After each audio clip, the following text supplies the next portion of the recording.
Good evening, folks. Board, it's 7 p.m. Let's all rise for the pledge to the flag.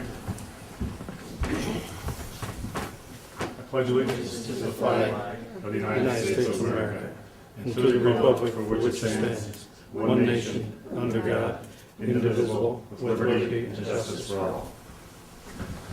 Thank you for coming, everybody. Welcome to the May 12th, 2014 Village of Red Hook Village Board formal monthly meeting. We'll break with protocol. But let's look at the minutes first. When I say we'll break, we have some presenters tonight. We'll just get them in and get them out. But we should approve our minutes. And I'll open my packet. We have the minutes from the April 14th regular board meeting, which was also our reorg meeting, so it's relatively thick there, folks. Then we had a budget public hearing on April 23rd, and we had Village Board Workshop on April 24th. I reviewed them myself, and I find them to be accurate. Does the board have any other additions, alterations, or corrections? Hearing none, is there a motion to accept those minutes? All in favor? Aye. Okay, thank you. Like we said, it's May, which is the end of our fiscal year, but then other folks have some different budgets and things on the table here. What I thought we'd do is go first. We have Red Hook Central School administration folks here. We thought we'd let them give their annual budget presentation. And then following that, we have the Red Hook Public Library folks. And Red Hook Tivoli Library also asked to be here, but I don't see anybody. He should be coming. Coming a little bit later. Okay. So with that, Paul Finch is the school superintendent, and Bruce Martin, the finance. What's your actual title? We copy his procedures. He's a very, very good financial guy. Very good. Very lucky to have him. Keeps the superintendent looking. Yes. Yeah. Absolutely. No doubt. People know. People But anyway. figured that out. But So thank you for having us. You're welcome. Appreciate the time. It's an opportunity for us to share what we think is good news this year. A couple things that are happening in Red Hook. The school district continues to excel and be a district of choice. Students are doing very well. We had the trifecta this year. We had students accepted into Harvard, Yale, and Cornell. Just a small sampling of what we're doing with kids, and the opportunities are there for them. Teachers have done amazing things this year, including we have 6 that were designated master teachers recently by New York State. 6 out of 17 in the Mid-Hudson region.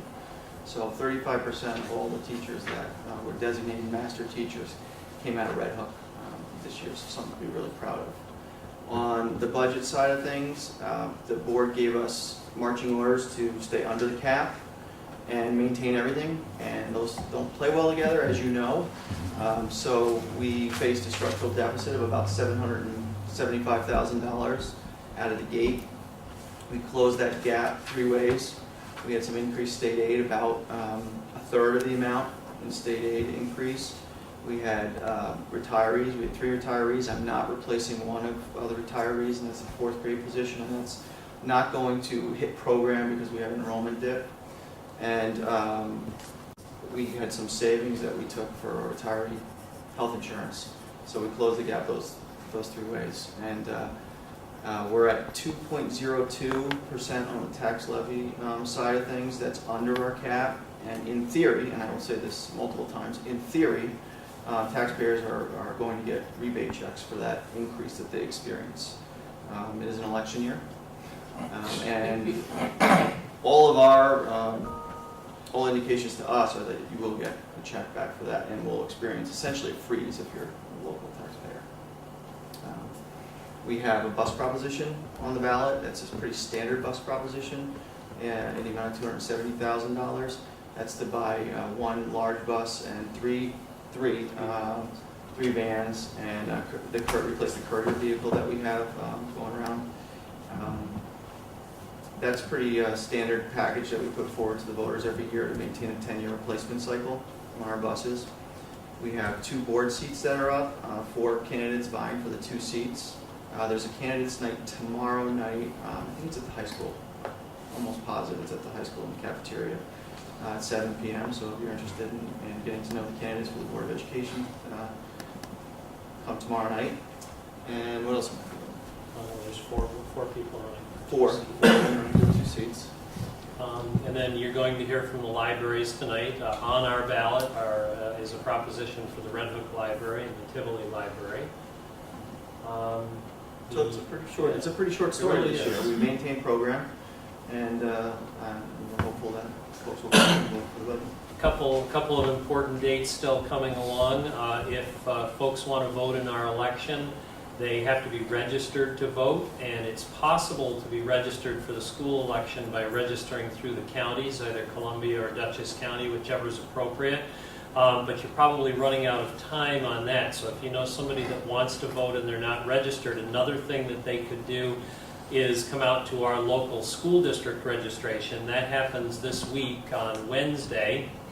It happens between noon and 9 at the Mill Road 3-5 side foyer area, the lobby area.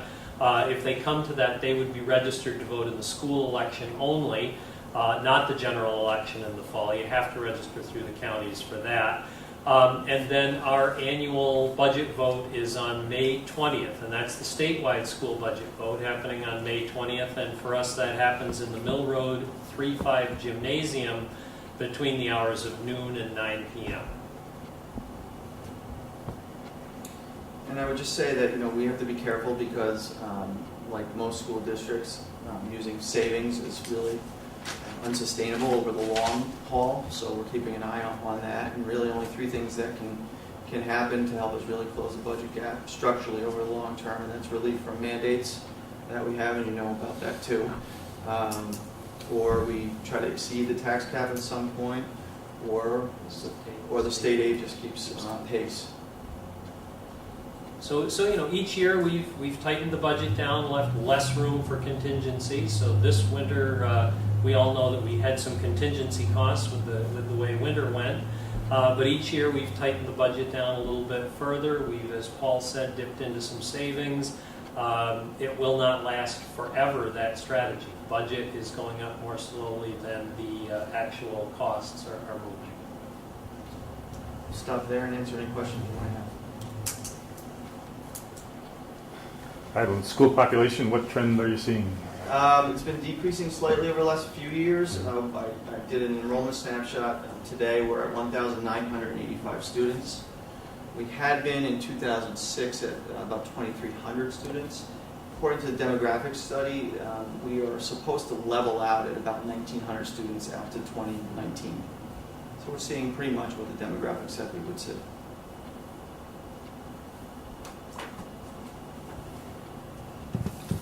Any questions from the board? Well, thanks for having us. Thank you. Thank you. Good work. Thank you. We've heard this before. Where are you going? We love the library. Thanks, guys. Thank you. And are you guys about ready? You want to punch the on button there? Next up, we'll have the Red Hook Public Library. In front of us are Board President Barry Ramage and Director Erica Friedenberger. So looks like she has something there. Do you need a little help? No, I'm just making sure that this comes up. I see it coming on here. The first rule of lights here. Now it's, one moment. Okay. I can see that? Great.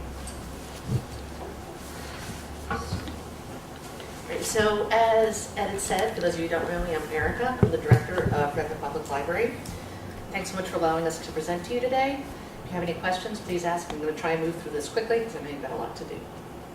So I know the first question people always wonder is why? Why are we going out for more funding? And the answer is simple. Current funding has not kept pace with our exponential growth. We are in the unique position of being chartered to serve 1,906 or whatever the population of the village is. And we have 5,000 cardholders and growing every day. And we hope that continues to grow. That's a good thing in our opinion. But we actively apply for grants, we ask for donations, we keep a very tight budget, but no matter what we do, we can't keep pace with what the costs are to run the library. And we also have an amazing, amazing community of volunteers who gave us more than think 1,100 hours last year. Do you feel comfortable with that? Oh, yeah, can you not? Hello? Oh, this is hard. Now I've got two things. This is not going to end well. Should get a helmet. So without an increase in funding, the library may have to reduce the number of days we're open, the number of programs offered, eliminate some of the current services, and reduce the number of items available to borrowers. So the Board of Trustees is asking for an increase in funding. The type of funding we're asking for is called a Chapter 259 budget referendum and will be voted on May 20th during the regular school budget vote. I want to be clear that while it's Proposition 3 on the school budget vote, but it's not actually part of the school budget, so it will not affect the tax cap or anything like that. It's a separate item. The school just acts as the tax collector and then distributes that to the library. Just to be clear. Can everybody hear me? So when we talk about an increase in usage, what are we talking about? In the past 4 years, visits to the library have increased 524%. Borrowers are sharing 31% more materials, and usage of our computer and wireless network has increased by 28%. And this is important because for some of our patrons, the library is the only place where they have access to computers and to the internet. And for anybody who knows who's tried to look for a job or find a job lately, the computer really is the way to go now. I mean, they still list it in the newspaper, but almost every place requires online applications being filled out. We pride ourselves on being a place where everyone is welcome, but we don't just hang out at the library waiting for people to come to us. We like to be out in the community, active and engaged. We collaborate with a number of community organizations and institutions, including Red Hook Rotary, Red Hook Area Chamber of Commerce, Bard College, Red Hook Central School District, Red Hook Village, Town of Red Hook, the Boy Scouts, basically anybody who will not run away from me when they see me approaching is pretty much where we are. And we're really excited because what we've done has gotten us some national attention. And this spring we were chosen by American Library Association and the Bill and Melinda Gates Foundation to be one of 10 libraries out of the more than 7,000 across the country to be chosen for a Libraries Transforming Communities grant. And that's a nice thing. And this is part of why we've been doing well. We've doubled the number of programs we offer to the public in the past 4 years, and attendance has increased by 97%. People have come to learn to knit, speak Italian and Mandarin Chinese, excavate mastodons, learn about science, attend story times, and do hundreds of other things, including finding jobs. This year, we're really proud we were able to start offering one-on-one job help so that people can sign up for a 45-minute personal session and get help with everything from writing a resume to searching for a job online to filling out an online application. And I can tell you that we offer it 2 times a month for about 4 hours for 5 45-minute sessions, and every session has been booked. So we may be adding more sessions. And if anyone's interested in that, just call the library, 845-758-3241. So we're happy to report that the community clearly enjoys the programs we have to offer. Last year, more than 9,500 people took part in library programs, but we're not content to rest on our laurels. If the budget referendum passes, we'll have more resources to develop programming, and we particularly want to be able to expand our programming to teens and adults. So we've been very busy over the last 3.5 years. Since 2010, we've completed a renovation to the ground floor of the library to create a new space for our children's library, created a children's learning garden, redone the landscaping of the library, and made the entire library ADA accessible. We still have more we want to do because we don't know where to stop. So in response to community input, we want to renovate the top floor of our library and create a meeting space for a reading room, and additional space for computers and more wireless access, because that's something that we just don't have enough space for. And for those of you who were not able to make the opening of the Children's Learning Garden this weekend, it's just, if you haven't been there, please come by. It's really a magical place. And I'm very happy to report today, this morning, was the first time we had a program in there. It opened on Saturday. We had 2 programs. The first one was 19 toddlers and their parents dancing and reading stories. 19 toddlers, 17 adults, and then the second one was a new program we started with the Head Start at Red Hook Central School District, who comes to us for story time. So needless to say, this is not anything I've done alone or the board's done alone. We have a whole community supporting us, which is what's so magical about what we're doing. And our doors were open for patrons for more than 2,600 hours last year. And a good thing, too, considering we had more than 237,000 visits. Our little staff couldn't handle the demand for materials and programs alone, and we were fortunate to rely on a core of more than 20 volunteers who spent more than 1,100 hours helping at the library. And I should explain, I'm the only full-time person at the library. I have a staff of 8 adults who work between 10 and 18 hours a week, and 5 awesome teen pages who work between 3 and 5 hours a week. So we really kind of cobble it together.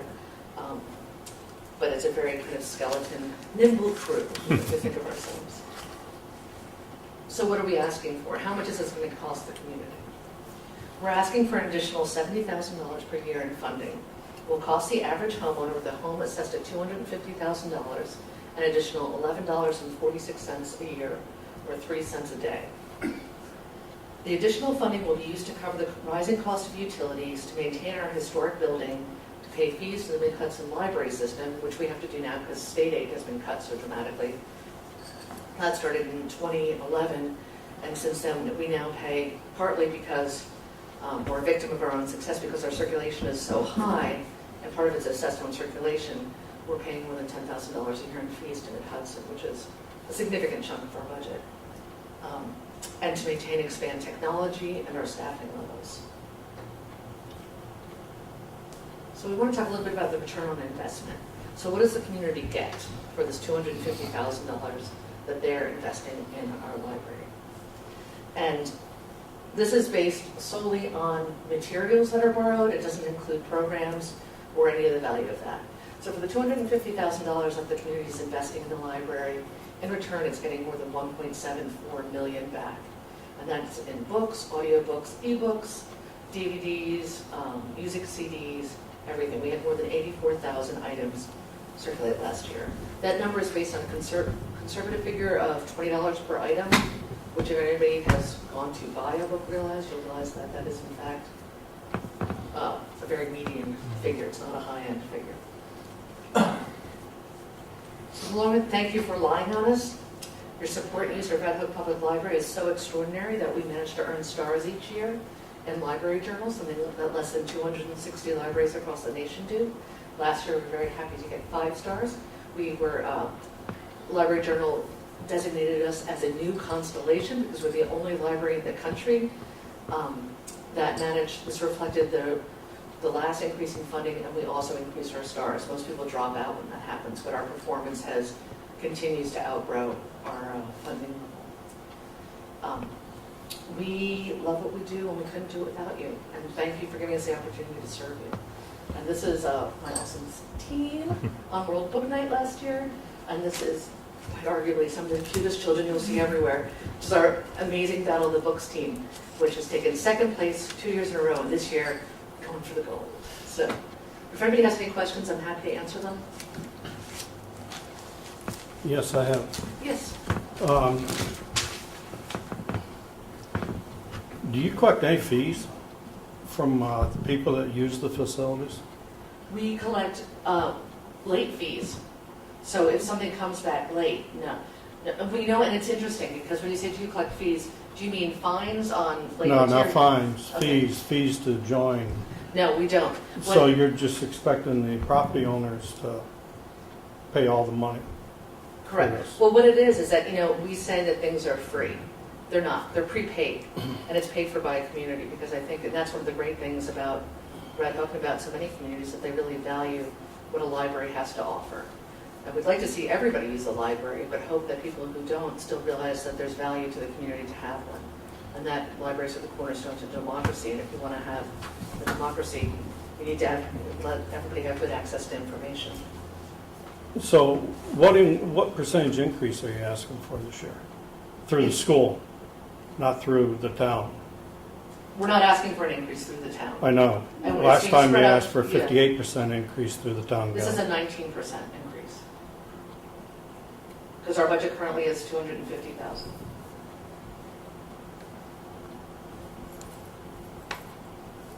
Have you considered going to fee-based or charging a nominal fee for people to join? As a public library, we can't do that. We're a municipal public library. There's different types of libraries in New York State. But if we were to charge a fee, that would make us a private library. That's not how we're chartered. We're chartered through the regions like everybody else. So it is funded through taxpayers. And the idea is that everybody has equal access to the information. With fees, it would make it like a private club so that only people who are paying to join could be a part of it. And if I could just comment, Erica has indicated how much our usage has grown, and the board really analyzed and looked at, we realized taxes are a major issue. So what we ultimately decided was, in order to continue, this will be our first increase in 4 years, in order to continue supplying and providing the same level and hopefully a better level of service, we're going to put it out before the voters and let the community members decide what they want in a library. Okay. Yeah, I mean, it's part of the democratic process. We want to be transparent. We don't want to just cut hours and services and then have people say, well, why didn't you ask us what we wanted? So we're asking the community. We said, this is what we need. It goes to a vote. People get to decide if they want us to continue what we're doing or if they want us to contract. It's really goes to the community. You know, probably one of the questions I have is, how much are you going to go to the town for when it comes up in a year? We're not And I going can to say we will not be going out to the town. Yeah, And one of the reasons that we determined that right now the school is collecting $25,000 annually for our library, as you're aware. And that school district more effectively shows what our real patron base is, as opposed to the village and the town. So that's why we didn't go out to the town. We went to the broader area that currently are just contributing, a portion of that $25,000, and we thought that was a fair way to go about it. Okay. A significant of our patrons come from Milan, which is technically not that you want to get into library law, technically unserved by a library. So one way to capture and have those people help contribute to what we're doing, since they are using our library, is to go out through a school district vote, and that's one of the reasons why we chose to go this way. All right. I didn't have anything else. Thank you. And for anybody else who has any more questions, we'll be doing a public presentation at 11 a.m. this Saturday at the library. Everybody's welcome to come, ask any questions, and we can't make it there or to one of our other we'll be at the town board tomorrow night. Please call me at the library, or Barry. I'll give out his phone number. But please call me and ask anything. Thank you very much. Thank you. Sorry, can you give it to Jay? Is that the lady? Thank you, Erica. We'll stay in the library mode. Somebody just walked in, and could you introduce that person? This is Felicia from the Tivoli Library. Hello, Felicia. Hi there. Thanks for having me and allowing me to come to speak about the library. And I apologize for my Tivoli tardiness. We had Library. inadvertently scheduled our public information session for 7 p.m. this very night, so I have done my 10-minute spiel for them and left them in capable hands, and then it raced right over here, so that's my reason for being late. Erica, is it possible to turn that on so that I can... I'm sorry.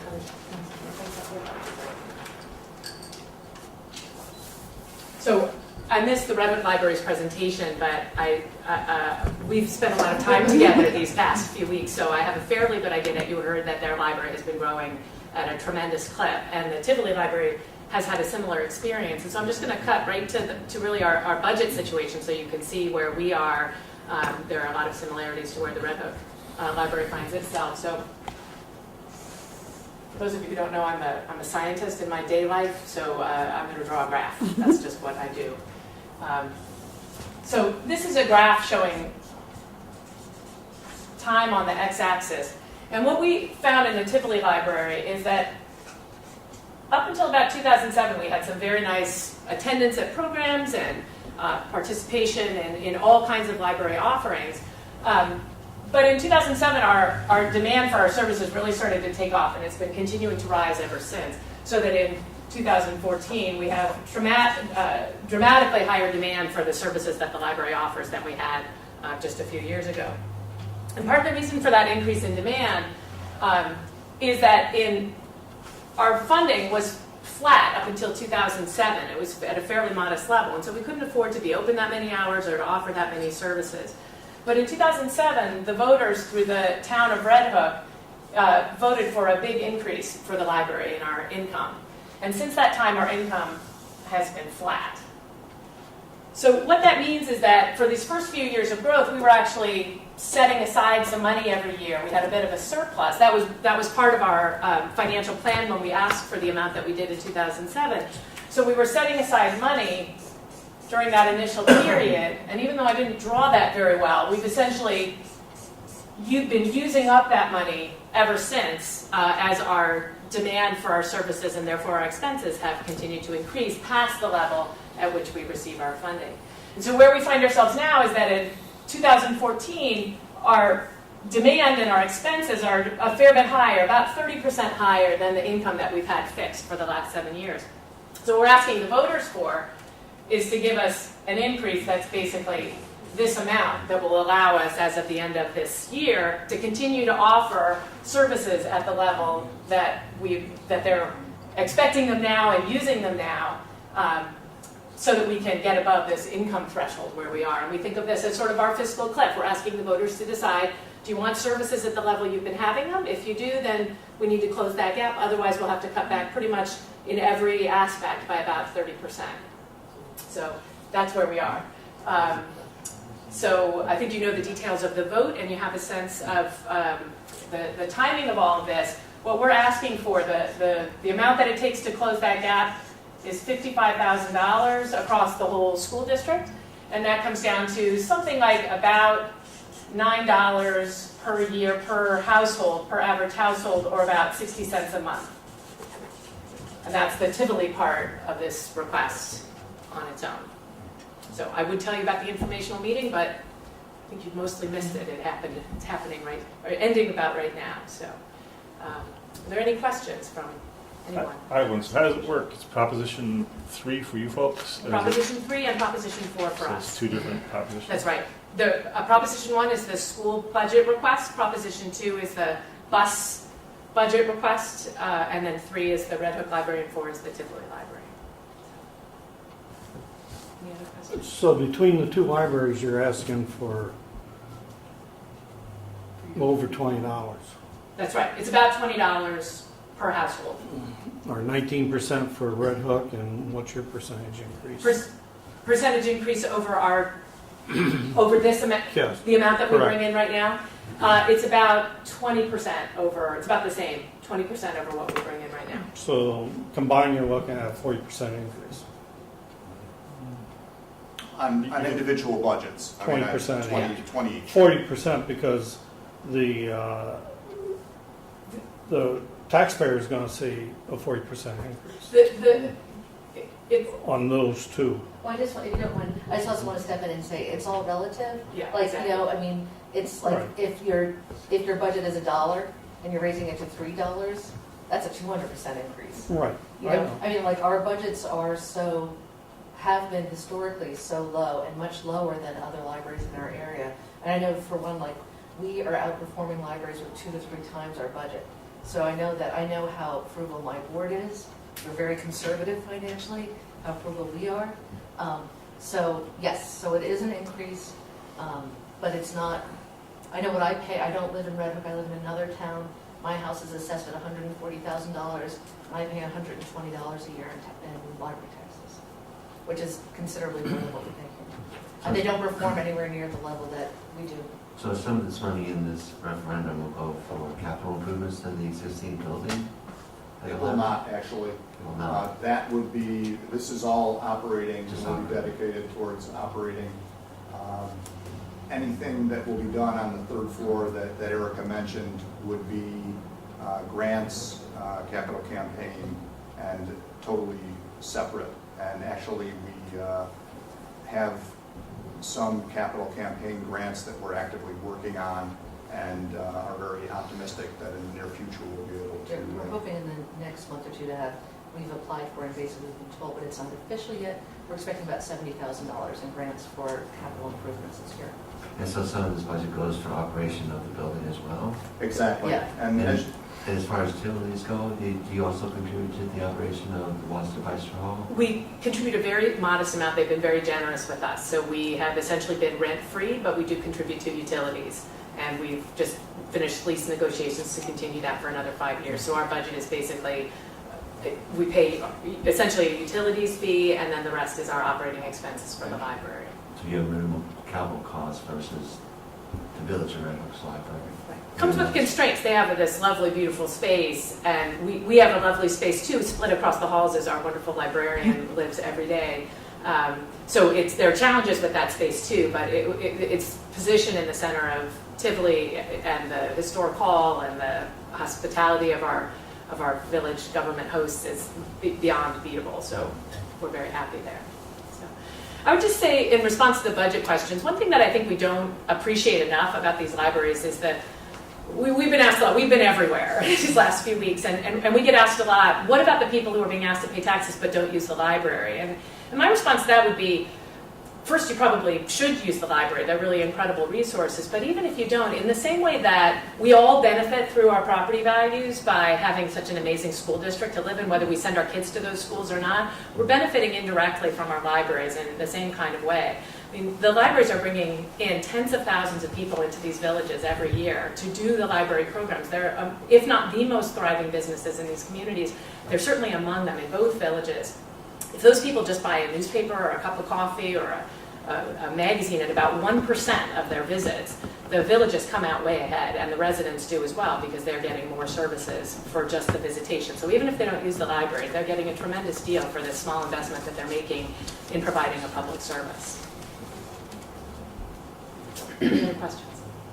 I think it's clear, like, I'm more focused on the Red Hook Library because it's where we are. It's your And community, yeah. what you just said is an offshoot to that. You know, a couple of years ago, that library decided to commit to staying in the village center. They could have gone somewhere else to become a town library, so to speak, but they made that commitment to stay here and kept the octagonal building and added on to make it ADA compliant, which I think is huge for that piece of our village. And then on top of that, you do to get those visits coming in, and it's a new energy source. Like, we're part of Red Hook Together, and some of us on the board go to that, and we meet there often. And it is this focal point where things happen there. You know, it's I gave a little speech for the opening of the children's garden, and I use the expression ideas happen here. You know, it's kids learn and come across new things, and seniors go there and can keep learning, and people in between can keep doing that, and then the energetic offshoots of all things that you see, the big read, different things kind of are hatched there, so to speak, and it's good And stuff. to speak to what Felicia was talking about with actually helping to create vibrant villages, I know that through the Read Local Red Hook Literary Festival, that local businesses have reported that they've had their best nights, the nights of they've had the best business performance the night that festival has gone on. And that makes us really happy. And that's what we're here to do. We're part of the community. We're here to create a vibrant, great place where people want to be and come and hang out. And as much as we love Oblong Books, and we used to have our own bookstore, Yeah. they left. And like Erica said in her presentation, a good book costs $20, $30 right now. And on the fiscal side, you can get a lot of books for nothing. I always feel too, if I support, even though my kids are grown, I don't pay school taxes anymore, they're grown, but I feel it's my responsibility to educate all the kids. And if a little 5-year-old child walks into the library and starts scientist or medicine or engineering, that's still going to benefit me in my life. So if anybody can help anybody learn, I think it's a better world all around. One of the things we found in going around and making these presentations, I think, is that even the people who think, I don't use the library, I'm not interested in it, there's often an angle by which they suddenly become interested. So we were up at the town of Claremont. That's a tough audience. You folks are wonderfully hospitable. They were a little tough on us, especially poor Erica. She took the heat because she went first.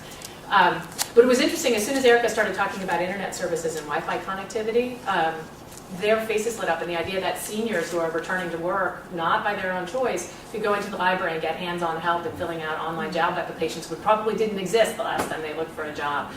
that board was eating out of Erica's hand because they could recognize the value of that for someone in the community who might not be going in and checking out books or downloading ebooks from their computer at home because they can't afford internet connectivity. So I think again and again we found that there are these different angles that people take into the library that aren't the library of the 1950s or 60s when a lot of us grew up, but actually the libraries of the 21st century are a very different kind of community space that benefits all of us actually, again, directly for many of us, but indirectly for just about everyone else. Okay, I think we'll wrap up the school and library portion of our meeting, get to the village portion. It's good that you have the access to Panda here. Thanks for coming. Thank you. Let's see if we, okay. Thank you. Usually what we do is we let the presenters leave. You don't have to stay. I don't know, maybe what we have here, I don't know, any questions from the audience while we have folks here? My opinion, the library is another government-sponsored sinkhole. I don't see no benefit from it. I'm totally disgusted. It's like offering a free lunch again. Someone's got to pay for it. If it's worth something, put a price tag on it. It's out of control. Next year, it can be 20% to the village, 20% to the town, 20% to the school. Is it worth A it new though? building. I'm sure there's a new building plan. No, there's not actually. Oh. We're really committed to staying in that building. I'm sorry, I Yeah. don't believe you. Okay. One thing I would say That's from just my opinion. That's all I Look have at to this say. face. No, but is it worth it that, okay, like, we, when the Affordable Care Act passed, if anyone who went on that site knows, trying to figure out the health insurance, that it was just a nightmare of a labyrinth to figure out. And one of the things we offered is, yeah, I'm sure, so one of the things we offered was one-on-one sessions with healthcare navigators. One gentleman came in, he had 2 kids, he was earning in the mid-30s, and he was paying about $1,200 a month in health insurance.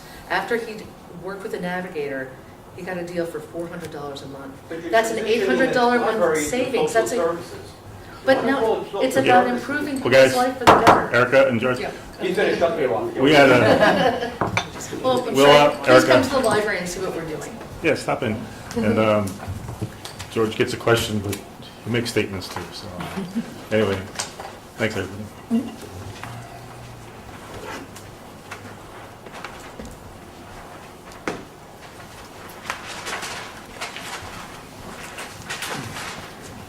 Are we lit up enough? Can you see us? I can mouse it around and make it happen. Okay. We can try it again. That's No, fine. it's okay.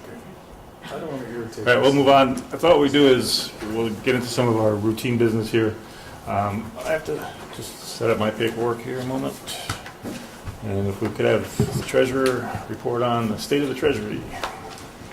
Okay, doing very well. Last month, down on home stretch, 2 weeks to go of our fiscal year end. And our account balances are as follows. General, $59,602.29. Water, $53,109.97. Trusted agency, $15,063.21. Materials management, $4,966.89. Petty cash, $56.96. Village Green, $3,260.41. Hard scrabble, $2,982.03. Health insurance, $2,298.28. Capital projects, $356.67. Monthly expenses, general, $93,701.61. Water fund, $15,778.14. Trust and agency, $15,063.21. And materials management, $2,730.68. And getting ready to send out tax bills in the next 2 weeks. I re-levied water in the amount of $2,427.91, which is lower than last year. Could you explain that? What's that mean? Re-levy is people that don't pay their water bill. And I did not include this current, so if you're within 90 days, you didn't get re-levied. It's the bigger money where people haven't paid 3 or 4 quarters back. And what was that dollar number? 2,400? 24, 27, yeah.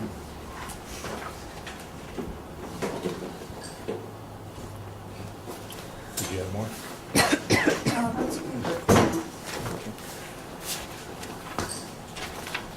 So when you say you issued the tax bills, what was the statement you just made? So the county actually mails them, or? No, I mail them. You But they have all the information. They have to print them up. I have to get them. I have to, proof them? I have to proof them, We have to make sure the correct dates on them. There's 8 dates on our tax bills, by the way. And, send them to the banks who has their taxes in escrow, otherwise mail them to the homeowners. June 1st, they're due. We collect without penalty until July 1st.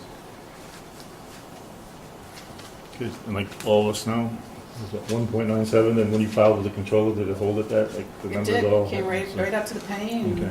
611 a thousand. Okay. That's good. It looks to me Oh, like, one more thing. okay. We are due one more sales tax. Okay. I usually have it by the first week in May.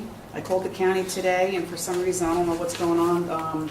It's being discussed on the floor tonight, legislative floor, so I don't know. Nobody can give me an answer as to when I'm going to get it. Hmm. Yeah, I wonder if they're in a bind on this energy tax increase I versus don't know. rebating or anything, but anyway, because they would have generated more sales tax that Mhm. one quarter, but that just started March 1st for them, right? Yeah, it Mhm. wouldn't be too much. Yeah. I think they went live, wasn't it March 1st that that tax went live? They could be rebated, or they just... Well, no, I was just thinking, but I think their tax on energy took effect March 1st and then ends June 1st, so they might be looking at how to deal with that. Anyway, so you'll keep on them to see where, Mhm. they pay us quarterly, right? Yes. There's one more in this fiscal year, more check. And what would that be about? Let's see, About 21,000. 21,000. Okay, that being said, is there a motion to accept the treasurer's report? Second? Second. All in favor? Aye. Thank you. Let's see. I thought what we could do, why don't we jump to water for Steve? Do you have your water report there? We're gonna roam around to the projector a minute, so don't let me distract you, Steve. Don't get distracted. The water report, water report for April of 2014. Total output was 7,172,000 with a daily average of 231,000 gallons.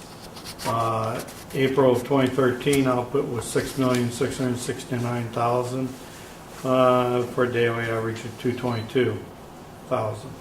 55 gallons of liquid hypochlorite solution was used. 32 5-gallon jugs of hypochlorite were delivered. On April 20th, there was a main break on South Broadway across from the firehouse. The break was repaired and service was restored. Sounds good. Sorry for the distraction there.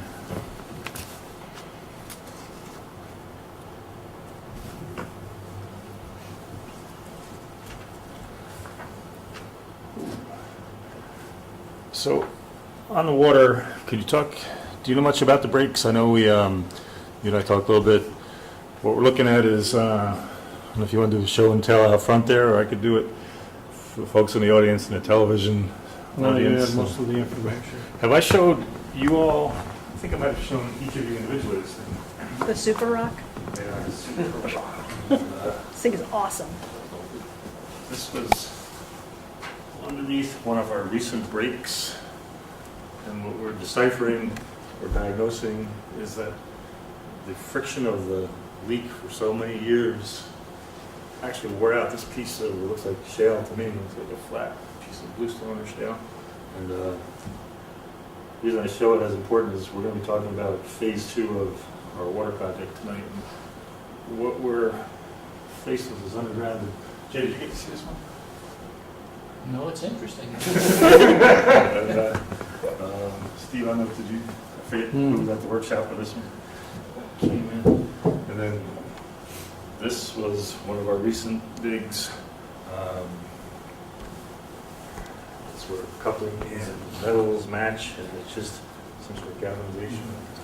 Yeah. And like we said at a few meetings, when we say the water line break, when he gives his report, it's really not a break. It's some sort of degradation or decomposition. And the bad part is, that's what's underground. the only way we find out about it is when it starts coming up everywhere, so. Which is hard to do with our soils. Yeah, and it goes to the age-old question that Zarchuk and you guys in the back and myself and all of us are trying to figure out, why do we pump still about 40% more than we sell? And the more we dig up, the more we see. That's probably why. Well, let's see. So I thought I'd bear with me a second here, guys. I put together a little PowerPoint. I thought while we're in the water mode, talk about it. Robert, you can chime in if you like, or Brent or Steve, anybody. But we've got some considerations here.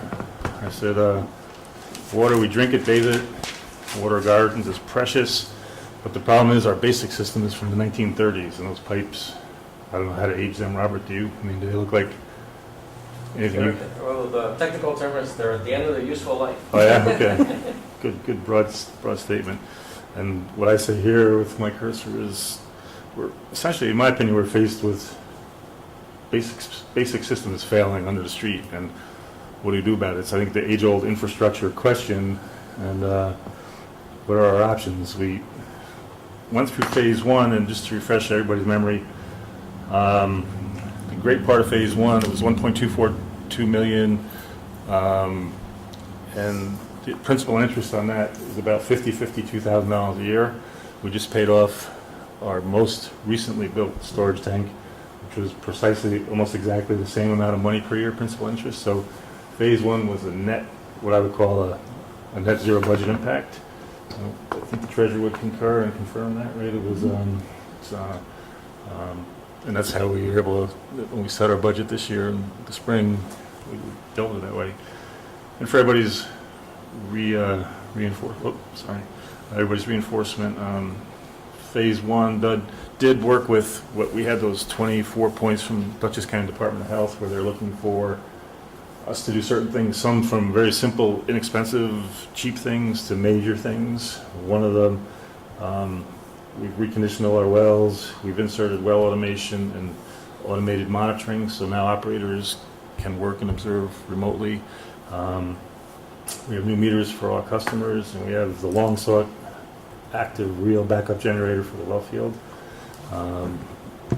Pending in phase one, we still have spring weather here. We're doing some security fencing and capping a couple old wells that DOH was after us on. Again, both those things. And again, the important thing is like a net zero budget impact from that phase one. You couldn't plan that better, really. But, phase two, on your desks, I put a map. I don't know which is easier to see here. Let's see.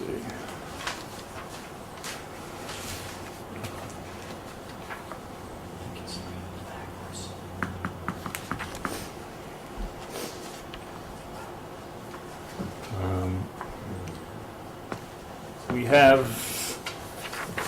another exhibit, but what's the orange lines up there are the means, and then the laterals running out to the curb valves. And what's marked orange is in the oldest part of the village and what we perceive to be the most densely populated part of the village. Two things if you consider, we know the Linden Avenue, Park Avenue section is newer, infrastructure is not as old, and it's in a sense bigger lots, less people in those areas. Then what we call the northeast side, the IGA, that side is, houses are older, but there's just not that many in that quadrant. And then it'll be the southeast where the wells are and so forth. That's equally old, but not as densely populated. So we're looking at where to get the most bang for the buck. And if you look at Route 9 South there, it's orange and it goes to green. And Robert, what's the green there? That's to be replaced too? Is that Yeah, it's a different size. Yeah. And all of us know we've just had two pretty major breaks down by Colburn's Laundromat, that area on Route 9 South. And again, I don't like to use the word break. It's some other event. Corrosion. Yeah. So, and then part of phase two also includes, DOH has told us our elevated tank has seen its day. It needs to be sandblasted clean, rivets checked, and then repainted, and the interior I guess it's a fiberglass style lining, and that blue painted surface inside is has to be replaced too. The projections on that are $800,000 to $900,000 just to do that, which are, it's a crazy number. We can build a new tank for less than that. Just to refresh people's memory, back in August 2013, we presented to this board an intent to move forward with the USDA. That's where they would take our data, study current needs, the current economy, what their fundings were, what their funding is. And then in March, they issued the acronym here, preliminary funding estimate. Some of my info goes off the screen, but this is actually from the USDA letter. Population, we're at 1,961. Median household income in the village, 56,131. Median meaning half make more, half make less. But they told us that this letter was, they would approve us for $3.8 million over 38 years at 3.5% interest. And we can go back to that screen in a minute. But so that sits there, and one reason for this talk is at the end of tonight I'd like to do two things. One is decide what we want to do going forward with phase 2. I'll make some recommendations, and then B, phase 2 aside, I think we need to address the multiplicity of breaks we're having and adjust the budget, the water budget, coming for the current fiscal year. I'll explain more in a moment.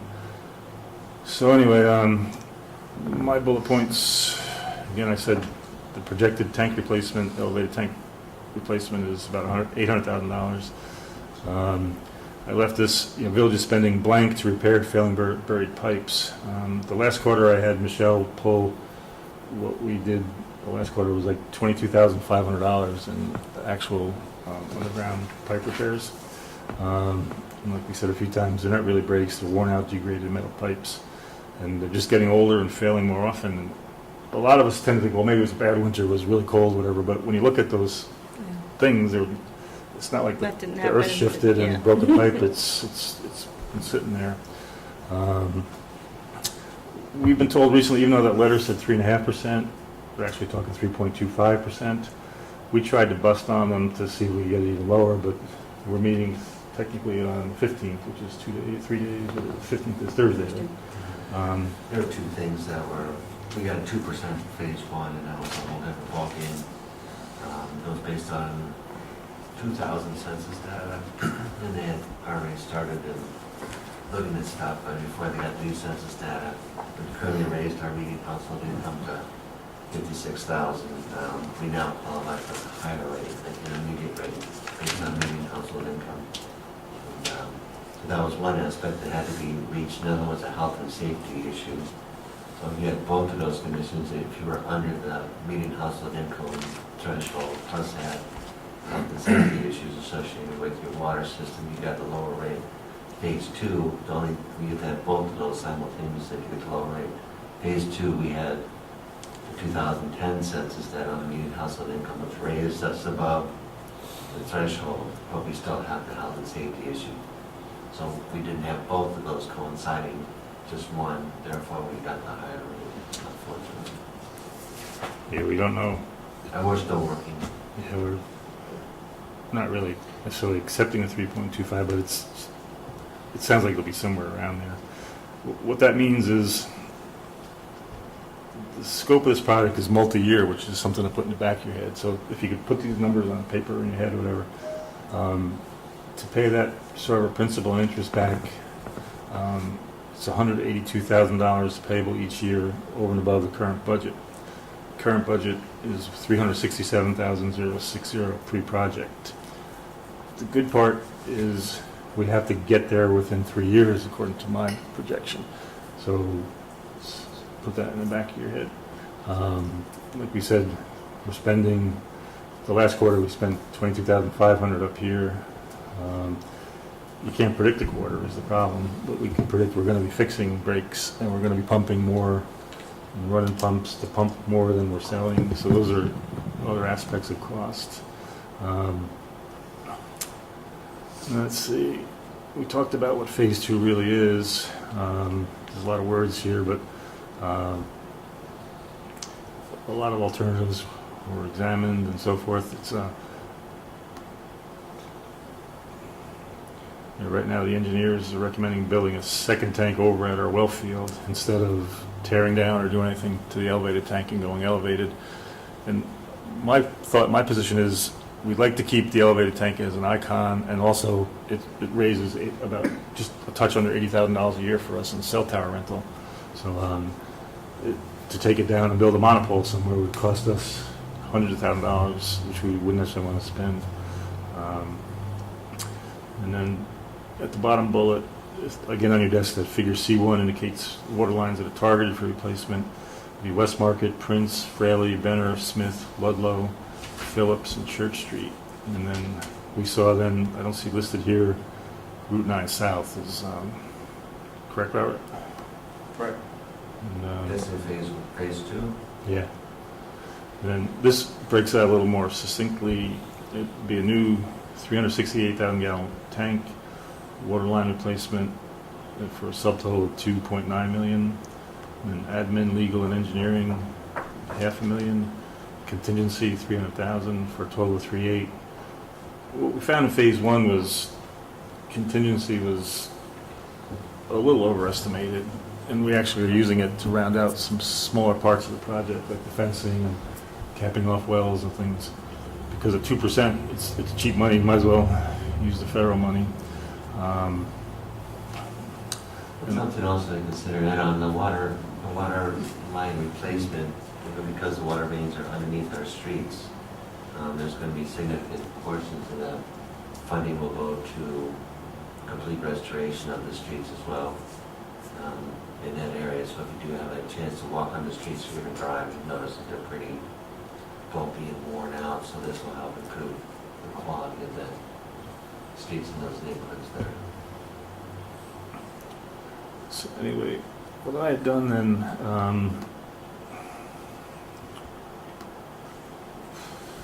this spreadsheet is something like we use in our budget analysis timeframe there, where you can plug in numbers and make things happen. This on the left are all our customers, and over here you can play with changing rates. And right now, for just to set the record straight, the base customer rate is $45 a quarter. Then we have the $15 surcharge, which really makes the base rate $60. Seniors get a $38 rate, and plus the 15. So what I would say, I think the important thing to think of here is, if we agree we have to do it, we have to get our rate structure so we can do it. But like we know with Phase 1, we're still not paying off Phase 1. That'll probably close in the next 3 months, sometime in the near future.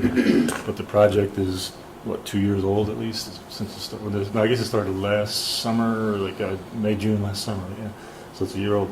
So and the engineers indicate, like Brent was saying, since it's so much road construction and so forth, it's probably 2 construction seasons, and then we'll have to have the completion of all details. So it could be 3 years out before we're paying this, start our first payment on this thing. So the question is, how do we get our budget structured so we can get there? And this will work. I'll show you, and we can talk more about it. Taking the base rate from the 60, let's put the senior out. We'll still offer a senior discount for the qualifying seniors, but the base, if you take that up 15%, that becomes $69. And if we keep our tiers the same over here, these are the current gallon tiers that we work with. If you move them up 15% each, we would generate this kind of a number here, 409. And then there's other costs, like where we do tapping fees and a couple other miscellaneous costs. That's the $17,000. So it'd be like $426,000 there. And then what happens is a 15% add on the next year, and then 11.5% in the third year would get us exactly where we need to be to pay for Phase 1 and all the intervening operating years. Remember, we're just trying to make up, we still have to operate the system, we're just looking to get that, head toward that $182,000 number that would cost. what's kind of interesting over here, I'm just going to scan down. Remember that $69 number? And this spreadsheet was done when we had 830 customers. Now we have 846. But the $69 and under, 175 people, let's see, 176 people would fall into the $69 range. If you look, I don't know if, should I move my projector on the far left? Would you want to push that just so we can see the Excel number? I don't know if you guys can see on the far left there. That's the number of accounts that are paying 69 or less over here. And then if you go between 60 and 70, there's about 195 people are paying 70 or less. And then if we jump up to 80, this is per quarter now. For those that can see the spreadsheet from the audience, when you see a blip here, these are town customers. They pay twice the village rate. So this person shows it's not an out of sequence number in the ranking here. It's just that it's the village rate times 2. It's placing this person there. But I was looking for the $80 number. So if you say 80, $81, 315 or 320 folks are in the 80 and under. So that's 3 over 8. That's a pretty good percentage. Then if I'll scan down just for the board to look at, we're up to, let's go to the 400 mark. 400 people are 90 or less. And that's these. I'm still scanning. It's. Can you guys see what I'm looking at? I've been looking at it, so I know what I'm looking at. Huh? They even got glasses. Yeah, I can't see it. I can't see a thing. The print's too small. Let's see. I'll make it a little bigger. Slightly Is better. it better? You see it there? What we're looking at, if we go to 90 or less,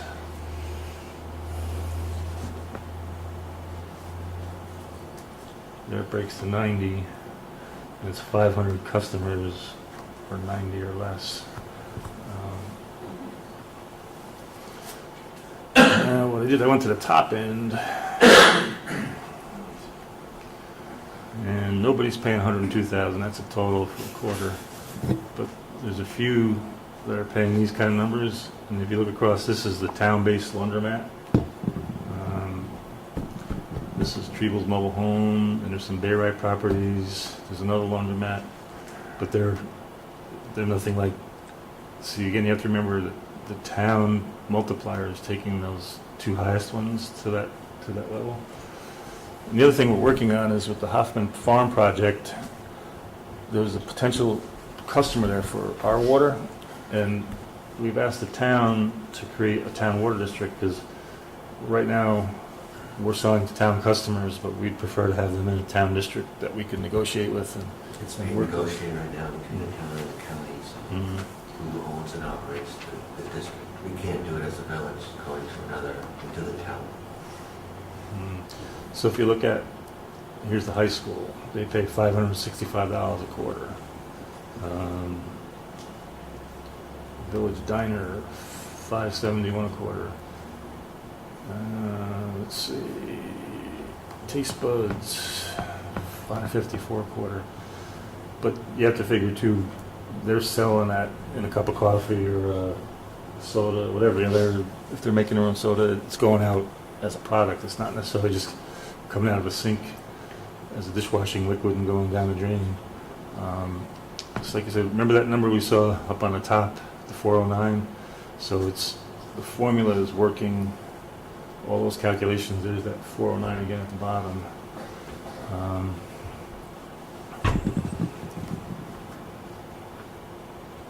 Remember the 409, it's the same number. So all that being said, I know Brent just talked about it, but I think one important thing from my perspective is, as we sit here, the system's not getting any better. It doesn't heal itself.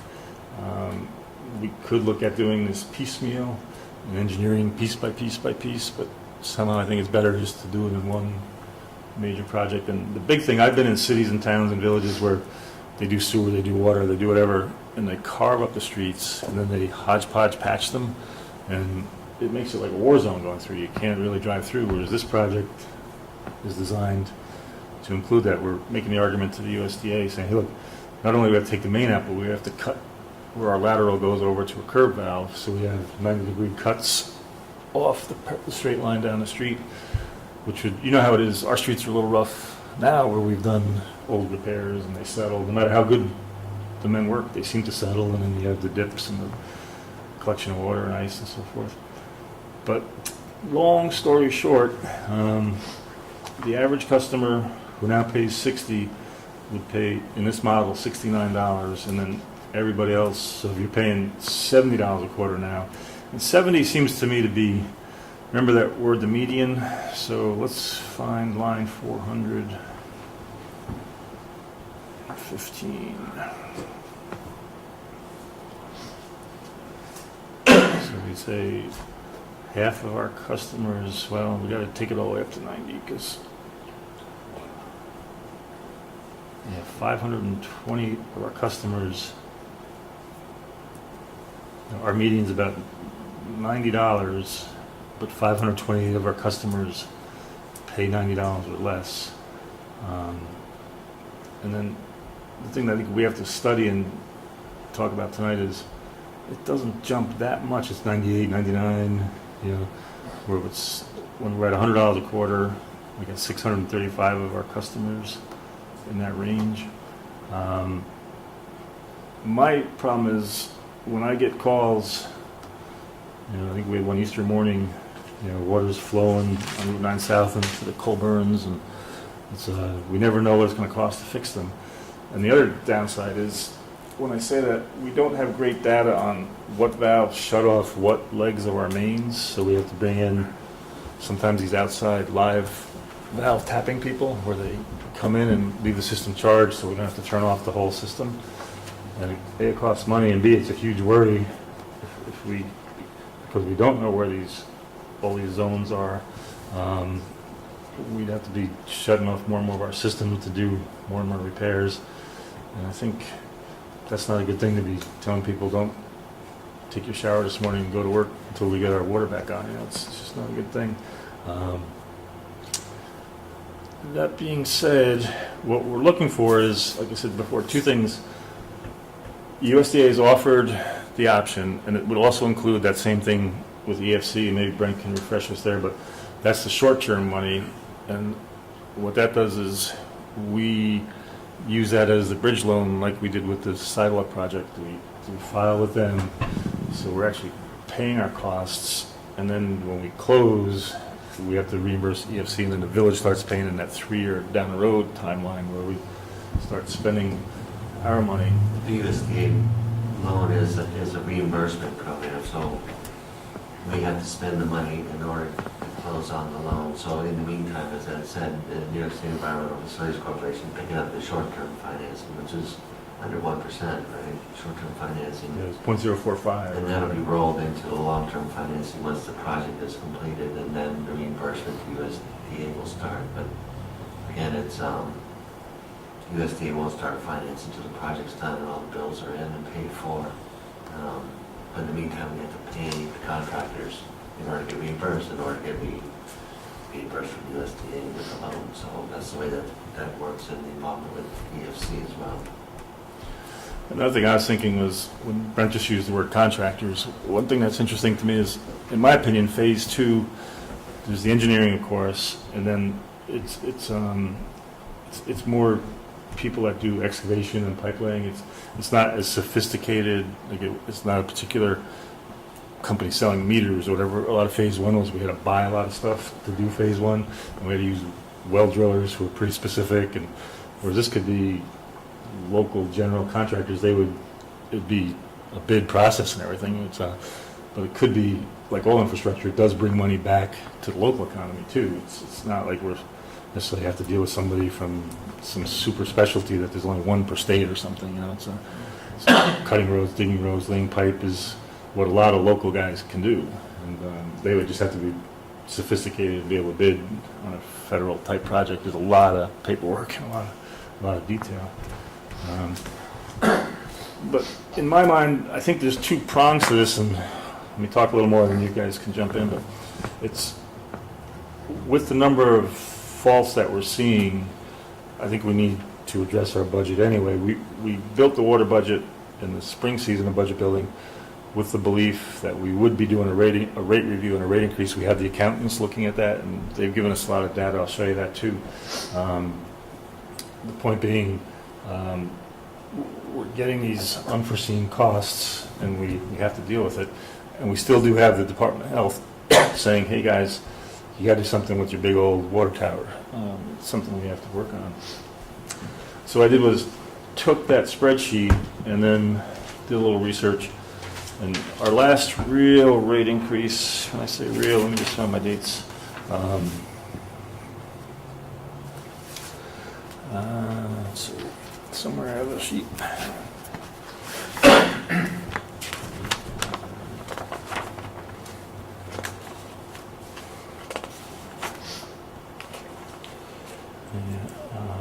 Goes back to the 2005 timeline.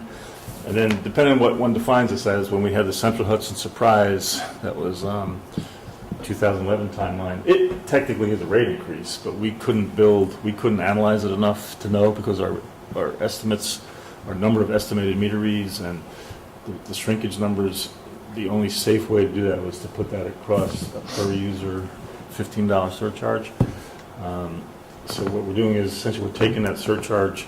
It's not going to zero in this model. It's just being incorporated in the rate, because I think there's still some public misconception on that. It was not like we were paying Central Hudson back for old bills. It was going forward for new bills. And we do have the surprise of the winter with the huge increase in electric rates to us. And then B, we know this FERC thing is brewing, and that could be a 6% rate. So we do have a need, regardless of USDA Phase 2, we do have a need to deal with some more revenue generated in the water budget. So I put this together. This takes the data from that spreadsheet. It's the usage up to 5,610 gallons, $69, and then we would have that $59 rate for qualifying senior citizens. And then, like I said before, these tiers remain the same, and these numbers are just copied from that spreadsheet. And then the town of Reddick rates will be double the village fees quoted. And then I'm saying all other fee portions of the code section remain current. That's like where we're filling swimming pools and tapping fees and things that I'm not looking to change. The other important thing is when we converted our water code from the cubic foot billing measure to the gallon measure, we inserted at that point that we don't have to do this via a local law change. We inserted text that said it can be by resolution to change the rate. Those are a few background things for you all. This is just recapping fossil rock, which we made ourselves in 30 years instead of 3 million years. These are some things from upstairs that we would show you guys at some of our workshops. This one was always interesting. I think we showed this before. The leak was so long, it looks like it's actually eaten the bronze there. I say bronze, brass. What was that, brass or bronze? What is it, engineer? Brass. And this is another one. And again, the rot corrosions right at the seams. It looks to me where the metals are touching new or different metals, they're just breaking down. And this is the one I walked around before. But anyway, important dates are, like I said, May 15th, USD is coming back to talk about Phase 1, wrapping that up. And like we said, it really was good planning and very coincidental that old storage tank went off and just replaced the expense of principal and interest.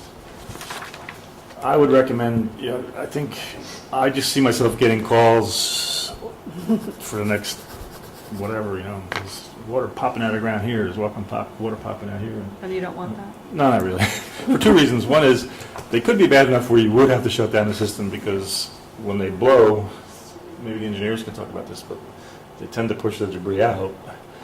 But if they're really bad, you might have to shut down legs of your system because it could be sucking debris in that you're pushing out to your people. That is not good. And then we know we can't continue to live with the elevated tank. And we've got the models. I know people have seen this, but this was the one. There really is a third phase as well, which would be, remember the quadrants I talked about that aren't getting done? They would get done in the third phase. But what's nice, the law of mathematics here is it takes, as we start to bump up the current 367,000 to the 426, a little, it's a certain percentage generates more money, more gross dollars into the fund balance. I do think we have to protect ourselves with the current breaks, and then my perspective is I would ask the board, we did file the intent to proceed. We now have the preliminary funding estimate. I would like to entertain questions and everything and move toward telling the USDA, yeah, we want to move ahead. And for everybody to know, it's still a major bonding process. We just don't do this on our own. And it's what they call subject to permissive referendum, and that was phase 1 too. It's we have to get quotes and different things, and then it's stated to the public. It's not a hidden secret process. It's something where this is the intro, but then there's a next more formal step. It's not we go here today and spend $3.8 million. It's we move it into the next stages. Like from phase 1, we use bond counsel, we use general counsel, we use engineers. It's something that is run by a lot of professionals on top of just us. That being said, I guess I would just open up to some broad discussion now for any questions from the board, and then we'll keep moving to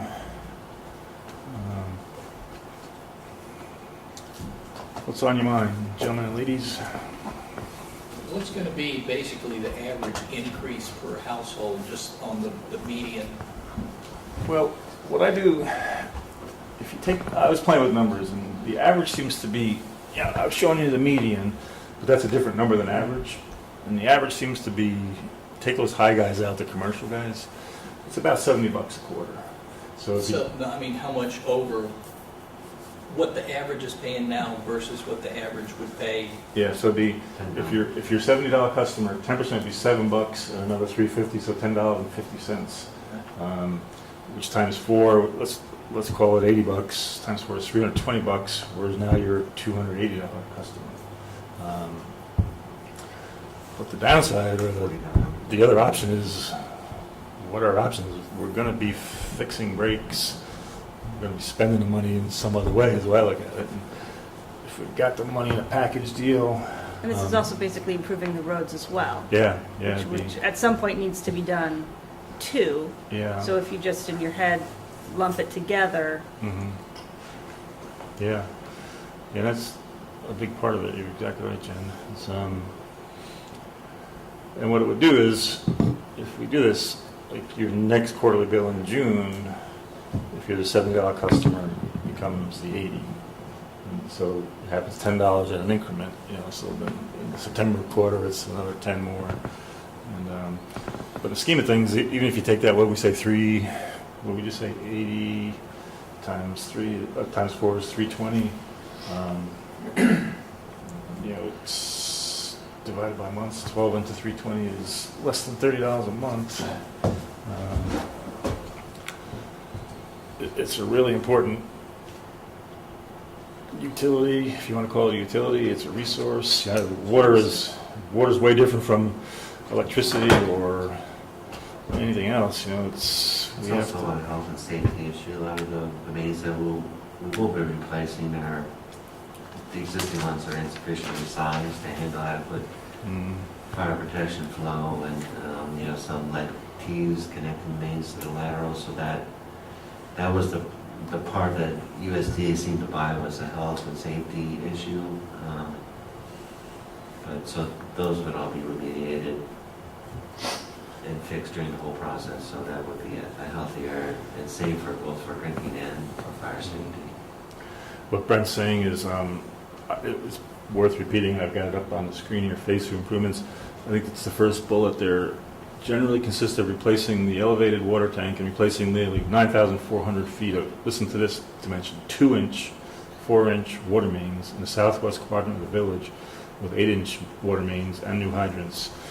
And it's essentially recapping what he just said, but I'm just restating it another way. It's what happens now, and we're finding it when we dig for these repairs, is where we think you need a certain diameter really to move water properly, and we don't have it in many cases. Like a 2-inch is like crazy. It's almost like a person's, like a commercial business could use a 2-inch. It's and I know when we dug Church Street here, right? It was Yeah, 2-inch line. yeah, it was like, And and that's the outside of it. The inside is small. yeah, and like with arthrosclerosis, it was 2-inch on the outside is what he's saying, and the corrosion was smaller.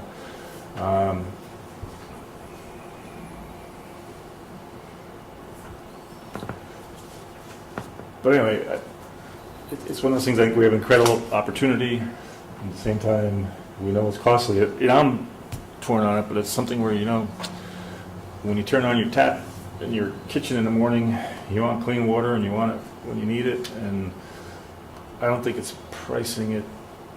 It is precious, and I don't see any options other than using the old outline of the pipe when it wears itself out to push through the mud to get to it. It's like we got to dig them up. And if we could make it uniform, and like they were just saying too, the hydrants and different things, it'll make standard pressure to all hydrants and so forth.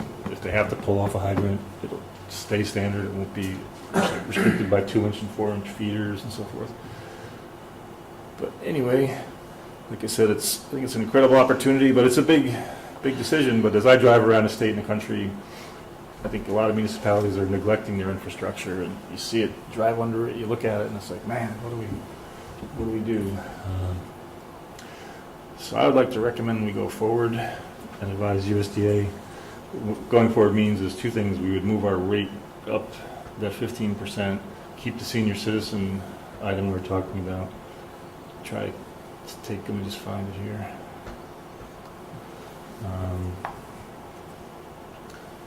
This is what I'm envisioning. And these numbers here, like I said, those 02850 and all that comes off the spreadsheet. And it will drive to that 409 before the 17,000. We would still double the town rates. And the logic there is they're out in the hinterlands, a lot of them, and if something happens, we're going to have to go out and do a lot of digging to get them fixed. And that was the deal they made. We haven't put any new town customers on that I know of. I mean, I would recommend we not until we have a town water district too. It doesn't make sense. They're sort of outliers to us in many senses of the word. But is there a question that we can collegially discuss beforehand, or do we want to go to a motion? Long story short, to the fiscal side of it is it's a 15% bump. The big story side of it is we get action going on phase 2, and we start replacing our elevated tank. We keep it for revenue from the cell tower. We start digging the streets, and we start upgrading our mains and our laterals, which I think is good. I would therefore make a motion, and we can discuss it after the motion, that we modify Article 5 of our water code. It's Section 195-26, adoption of a new fee schedule. As stated, I could give the clerk a copy of this, but it'd be $69 for the basic water user, $59 for senior citizens that qualify for our program. And then we retain the same consumption tiers, but the numbers become as stated on this document. For Tier 1, 002850 per gallon over base usage. And this is some mathematics here. There's a second tier you can see over here, and that is at 0.003750 per gallon over Tier 1. So what the math does and that formula does, it takes the base usage, you get charged the lower rate for your Tier 1 consumption. Then if you use more, you pay a little bit more per gallon. Then the third tier higher up, same thing happens. It's 0.4750 cents per gallon over Tier 2, but that means you get your first layer at base, you pay the $28.50 for Tier 1, so you're not paying every gallon you consume at the 47.50 number. And that's in the math, and that's what would be in the billing program.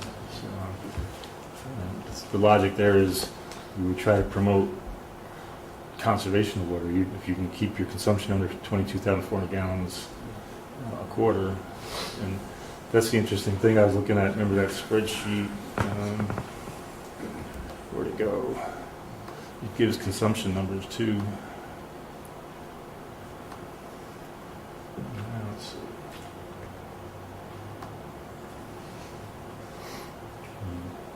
Bear with me a minute. We need to pause for a tape change. Is this a good point? Okay, good point. Okay. We take a break. I'm going to take a water break, as a matter of fact. I've been speaking. Okay, thanks, everybody. Saying that was the motion as stated, and it's available here in printed format for the clerk, but like I keep saying, it's really a 15% bump. And with the gear, the intention of getting in 3 years to where we need to be. And I made a motion. Is there a second? Second. And discussion. On the old water tower, any structural problems with it? No, we have a report upstairs. The rivets looked okay. It's not like it's going to fall down, but they wanted it scraped and painted for further examination. But it's Right, but it's carrying what, I don't know what the weight of the gallons is. You could do the math with the engineer, but with this going forward, we would not carry the water weight anymore. It would just be essentially an antenna tower. All right. Any problems with it not performing what it's designed to do As a water tower, or as a water tower? The only thing with, obviously, it's got lead paint on the inside and outside, right? And the lead paint is original to it. So there's quite a bit that's there, some of it's gone. So you're dealing with some bare steel in some places. So that's why the recommendation was it's time to, if you're going to keep it, it's time to blast it down to bare metal and start over. There's also some concern about storage capacity for build out. So I think the new tank will increase the storage capacity above what we have with the elevated tank and the ground mounted tank right now. Right, but what I'm interested in is, right now it's designed as a water storage. If we stop using it as water storage and just as a regular structure, since we aren't using it, what it's designed to be, is there any, rust, fatigue, anything like that? Well, it should be examined, right, to make sure there's no safety problems. But there's no indication right now that there's any structural problems, in terms of it physically not standing up. It would all be coding issues at this point. Okay, so, 5 years down the road, we aren't going to see where we got to go in and repaint the whole thing, or we got a rust problem. I think also that, part of this $850,000, $900,000 cost was remediation of the lead. So and that was the health and safety issue that was the DOH was concerned about. So, if we paint it, it's one thing, but to take that lead off the towers no longer poses the health and safety threat to our water supply. No, what I'm getting at, Brandon, is You still have to maintain the tower to keep Right. the structural tension, Right. right? is there any problem right now that we know of, or within, engineer can look at it and say, 5 years down the road, you got to do this. Not that we know of right now. And Steve, I found in this big monster booklet that's up in our workshop room, Underwater Solutions back in October 2010 did something. It says exterior inspection, walls and coating, all exterior wall panels and rivets were inspected and appeared sound with no obvious fatigue, pitting of the steel. The protective coating applied to those surfaces was found to be with poor adhesion value, causing the steel to become exposed through 10% of all surfaces. No fatigue was seen within those exposed areas. Rather, only mild surface corrosion existed at the time within all areas. Anchor bolts, 6 2-inch diameter anchor bolts extend up from a 60-inch by 60-inch by 24-inch tall concrete pad Each anchor bolt has nuts properly secured in place while protective coating applied to all nut and bolt surface has expired, resulting in 25% of metal loss hardware. 6 concrete pads have slight surface cracks with 5% areas at this time. The cracks were sounded and appeared to be free of obvious spall or voiding at the time of this inspection. So I just have a question maybe for Robert. If we discontinue the use of this as an actual water tower itself, will we have to maintain any water in it to act as some sort of ballast as it, if it's empty, its resistance to wind and things as opposed to a certain amount of weight in it that will be, holding it in place? Would you anticipate that? Well, I think that due diligence is to do some calculations to make sure, right? So that everybody's safe and secure, and that's something we can do easy enough. But that's a good exercise that should be done. And that study was 2010 or 2001? 10. 10. So it's approaching 4 years old. The big difference is that when it's not a water tank and you have to do a fix, it's a lot easier. Oh, Right. right. Because the big cost is making it become a water tank again. And, any other questions? Okay. Like I said, motion on the floor was seconded. Do you have it textually there? Do you have a good description of? I do, but you're going to send me that, Yeah, you said. okay. So it's twofold, that the village board or the village Red Hook meet with the USDA and formally indicate we want to signal and accept conditions. We will continue to negotiate, though, the interest rate. We don't want to take them at that number at this point in time, but it would be EFC bridge funded and then USDA funded, but again, subject to permissive referendum and all the parameters that apply to a large-scale project for a municipality. And in the interim, at the same time, adjust the current water fee schedule to the fee schedule that I read to you, and it's would modify section 195.26 of our water fees, essentially being a 15% increase. It's been moved and seconded. All in favor? Aye. Aye. 2 ayes. Aye. 3. Aye. 4. Chat vote. So I guess we have 5 ayes. Thank you, folks. We'll do that. Just on a note, I'm not sure if you covered, remember in phase 1, there was a motion that the board made so that you could sign the documents to move the application forward for rural development? Would I be signing? So I don't know if that still carries for this, or you want to go through it again?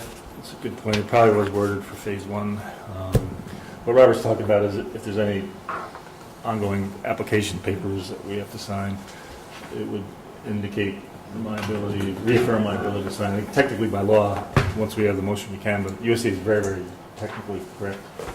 They wanted a roll call vote last time. Yeah. So clerk's looking something up here for us to find all of them.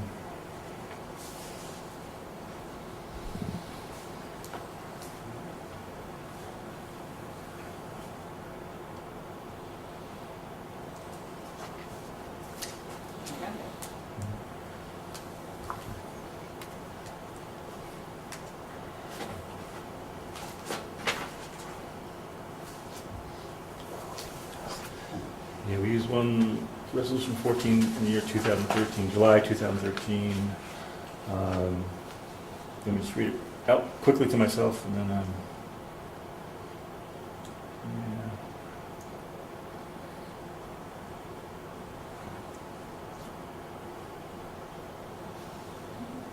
yeah. I think this is the one where we expressed our interest to go forward, that notice of intent, and then what I would do, we could word if you want to make some notes. The Village of Red Hook intends to continue its water system upgrades and has applied to USDA RD for grant/loan money for water improvement project phase 2.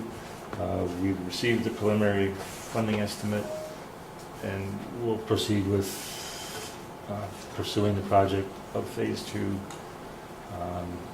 whereas the PFE may require some more signatures by the executive of the village, the mayor. The board authorizes the mayor to sign requisite documents. Is there a motion to that? So, second?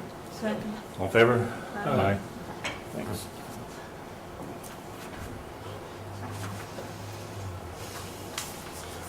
Retype that one. All right, let's see.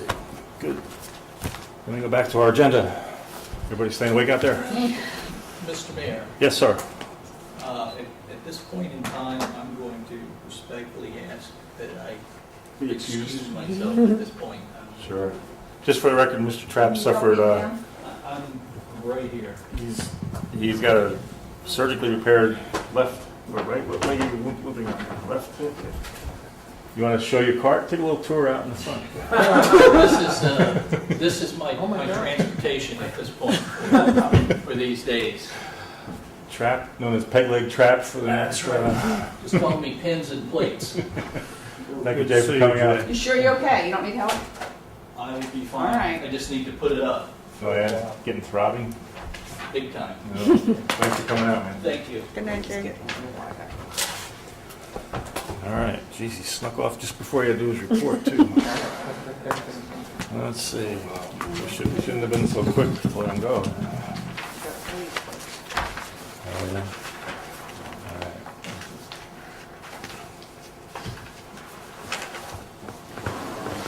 The clerk reminded me we have police before we have planning, so I'll do the police report.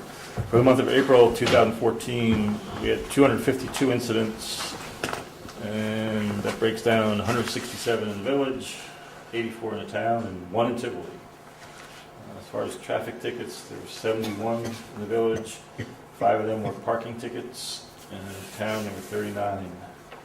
Arrests were 21, 10 in the village and 11 in the town.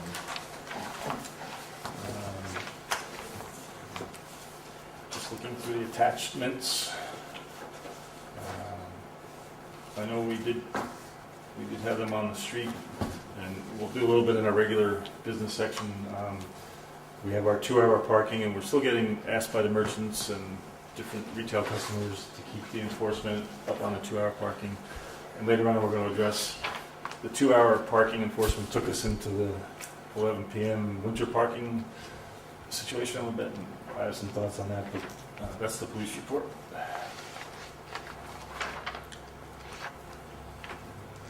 Traffic left, but like we've been saying, there's a fair amount of activity in the building department. The clerk there gave us that report. It looks like for the month of April, as far as the revenue stream, $4,225. As Jay Trapp would say, dollars. I think he has like a little southern accent there. 2,500 was water. Yeah. As Cindy said, Knollwood Commons is really on a tear over there. So the $2,500 was a tapping fee. So take $2,500 off, call it $45. So there's still $2,000 in building permits, and quite a few building permits, which I think is great. It's, I think the village is on a rebound, and it's good for all of us because the 190 million tax base is only going up, meaning we can take less per person if we have more dollars to reach. As far as the zoning and planning report, permits issued, building permits were 10 for the month, certificates of occupancy 1, certificates of compliance 4, municipal searches 4. Some properties sell, or you guys check the ownership records. So that means 4 houses sold in the village, or in the process of selling in that month. Stop work order 0, court appearances 0, fire inspection 0. Oh, I forget on that one. Planning board actions, actually it's a really, the CDS project came before the planning board on Thursday night last week.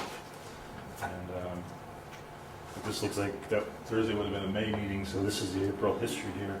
There's a sign application, subdivision on Maysland Road, farmers market's coming back. They got their approvals again. A couple of site plan applications at 33 West Market. Oh, that's the old Oddfellows building there. So that's moved into a pretty exciting retail use. That's the end of the planning and zoning report. Why don't we go to trustee Norris? You want to do Here we yours? go. Sure. Okay.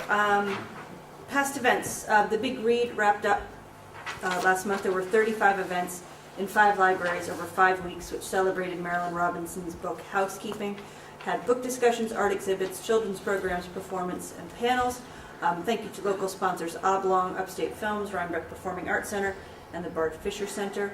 Over 250 books were given away, with close to 50 being donated for library circulation. We had Apple Blossom Day this past Saturday, and that was the most miraculous weather I have ever seen in my life. At exactly 4 o'clock, it poured. Exactly, because I checked right, exactly 4 o'clock. But it's a great event, and that's one that we actually kind of have nothing to do with. That's the Red Hook Rotary.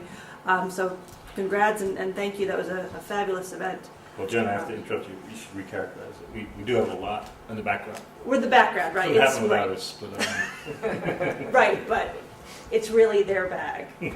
right. So, but we have stuff coming up. So, this coming Saturday, May 17th, from 1 to 4 p.m., there will be a bike rodeo at the Red Hook High School parking lot.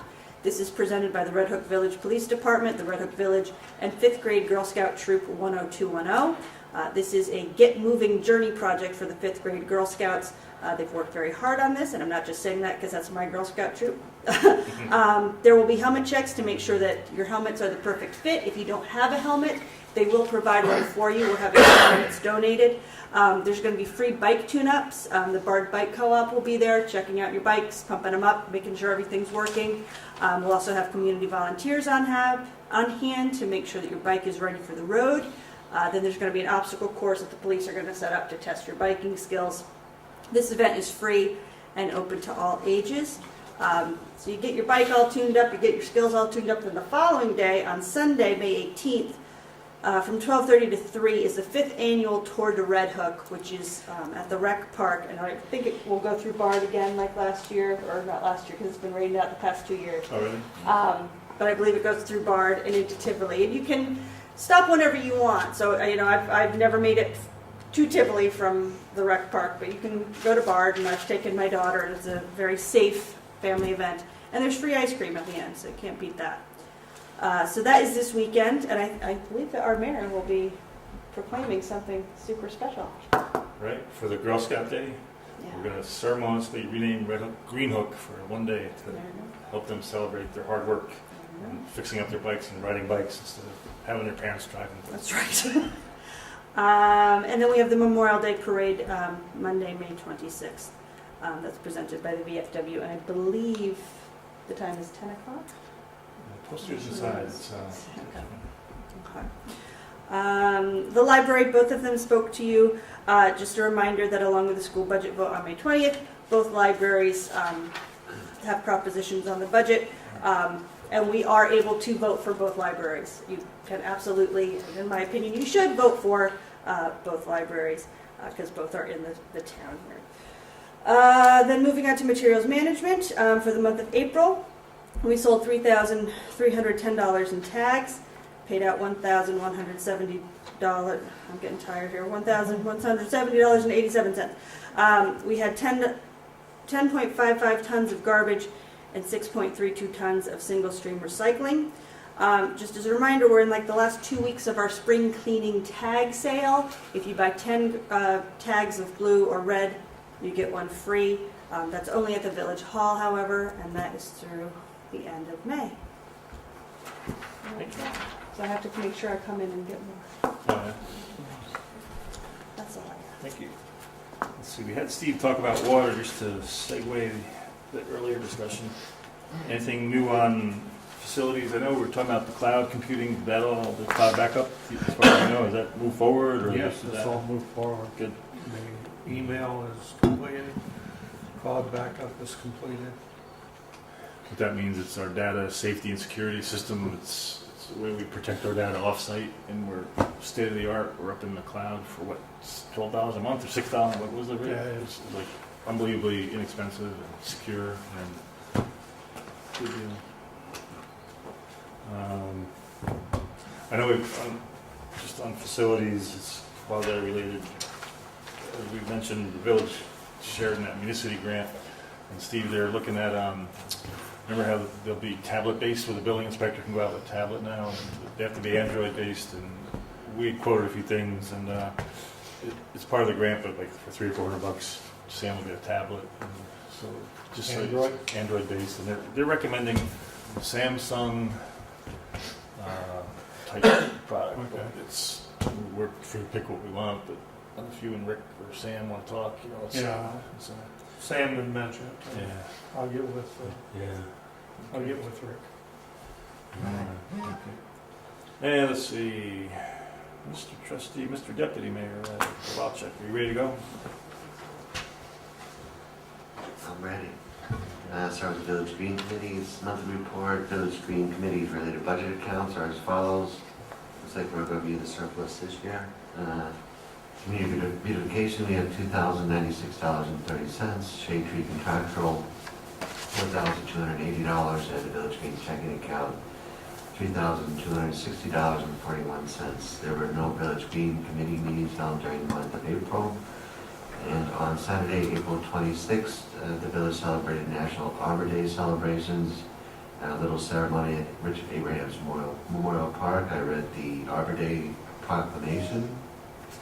And then volunteers went out and proceeded to plant 9 trees throughout the village. And then after that was done, we had a luncheon at the Red Oak Town Hall, shared that with the town's tree commission.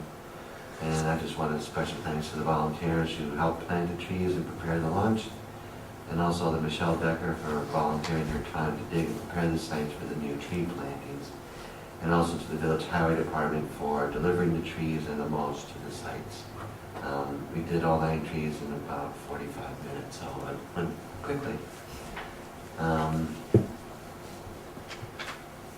Highway Department, the Village Highway Department is currently picking up lawn debris, and we'll be starting, we got the big spring pickup complete, and we'll be doing our first and third Monday brush pickup. So please put out your brush on the on curbside, and the same limitations apply to what they normally do in that the brush piles are no bigger than 6 feet by 6 feet by 6 feet, but tree limbs and branches no longer than 8 inches in diameter. The village streets, if you hadn't noticed already, had been swept, free of gravel and debris from the winter road maintenance.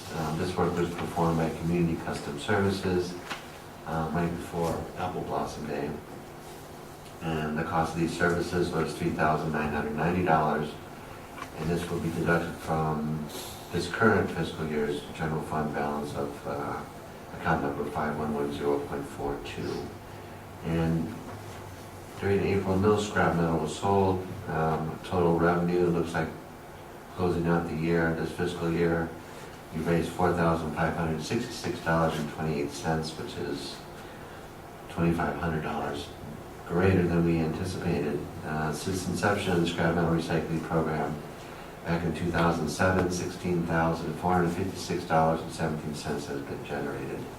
Proceeds from this program go toward purchasing tools and equipment for the Village Highway Department, and residents and business owners interested in donating scrap metal can call the Highway Department at 758-8600 or the clerk's office at 758-1081, and the Highway Department will assist by picking up scrap metal upon request. The Municipal Task Force and Red Oak Infrastructure Projects. I'll start with the Red Oak Sewer Project. The completed MWBE, which is the Minority and Women-Owned Business Enterprise Utilization Plan, the project budget and plan of finance, including the administrative force account and in-kind service account budgets, were submitted to the New York State Environmental Facilities Corporation on April 30th. The documents will be reviewed on the 15th, which is Thursday, by the New York State Environmental Facilities Corporation Grants Committee, and contracts will be issued for Red Oak Village signatures by May 20th.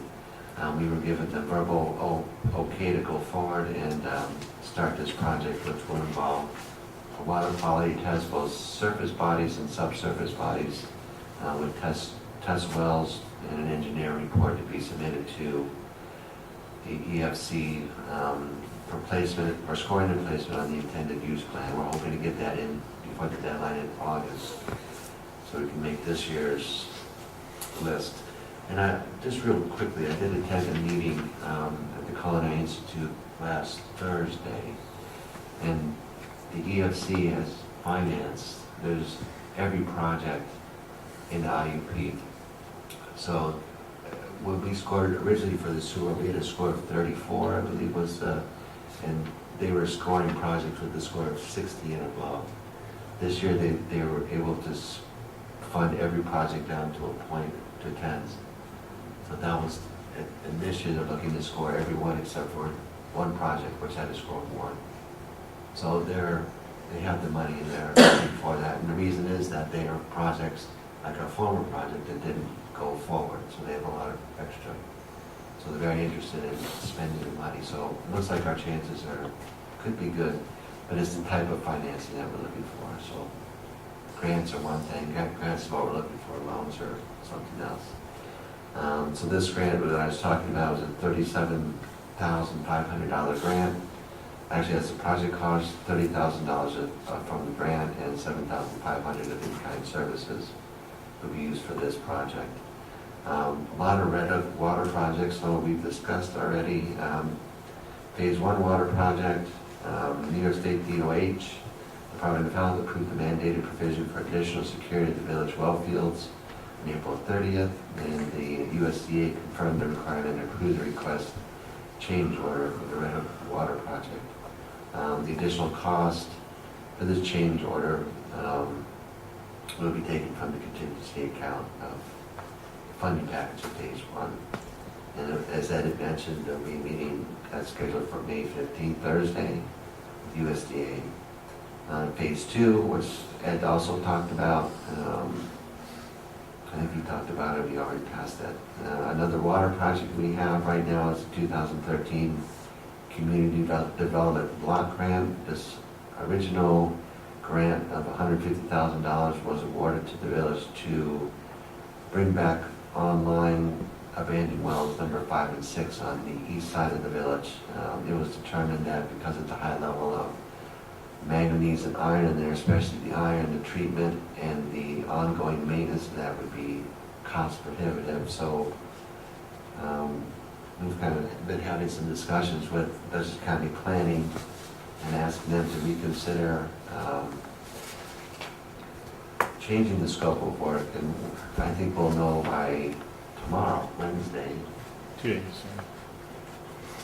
We'll know by Wednesday the 14th that they approved this, and this will be for a new well at the current well field site. We should be saving approximately $100,000 just by drilling new wells as opposed to bringing the 2 abandoned wells plus on-site treatment up there. So it just sounded like a better, more cost-effective proposal to get us additional water supply. We'll be doing that. And we're also considering several consolidated funding applications. Looks like Ed has a couple more for us to consider, but one will be a Green Innovation Grant Program grant. This is from the EFC for green stormwater management improvements of the municipal parking lot once we get ownership of that. We're looking at either pervious paving or bioswale proposals, and it depends on the cost of the grant and the award of the grant. We're also looking at a New York State Department of State Government Efficiency Grant for improvements to a portion of the existing water main on South Broadway. And then, as Ed said, we have been talking with the town and Dutchess County Water and Wastewater Authority about a proposed development at Hoffman Farms. They're very much interested in purchasing water from us, but a district has to be formed, and that district could either be formed, owned, and operated by either the town or by Dutchess County Water and Wastewater, so that would be a decision between those 2 entities, not the village, but they're willing to sell. The task force met on April 4th, 11th, 18th, and 25th. Procedures for determining the certificate of appropriateness for properties located in the proposed historic landmarks overlay district and the current hamlet district were discussed. Road specification for Red Hook Town roads not included in the TMD were also discussed. Right now, they're looking at current road widths, which they're thinking they're too wide, and trying to narrow them down a little bit. Several of the other committees, Red Hook County Economic Development Committee, both Ed and I are liaisons on that, not official members. There was a meeting on April 9th, which we talked about the master calendar website, which is being proposed, and this will be called the Red Hook Events Calendar, which will be a master calendar for all organizations, civic, religious, educational, cultural groups will all have a site listed on that. Hopefully it goes through. A meeting was also held on April 23rd in the Red Hook Village Building.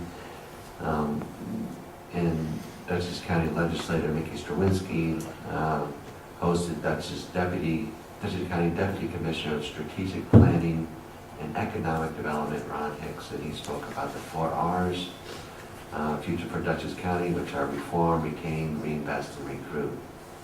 That was a lively discussion. The Community Preservation Fund, Farmland Protection Advisory Committee, which I'm a member of, there were no meetings held during the month of April.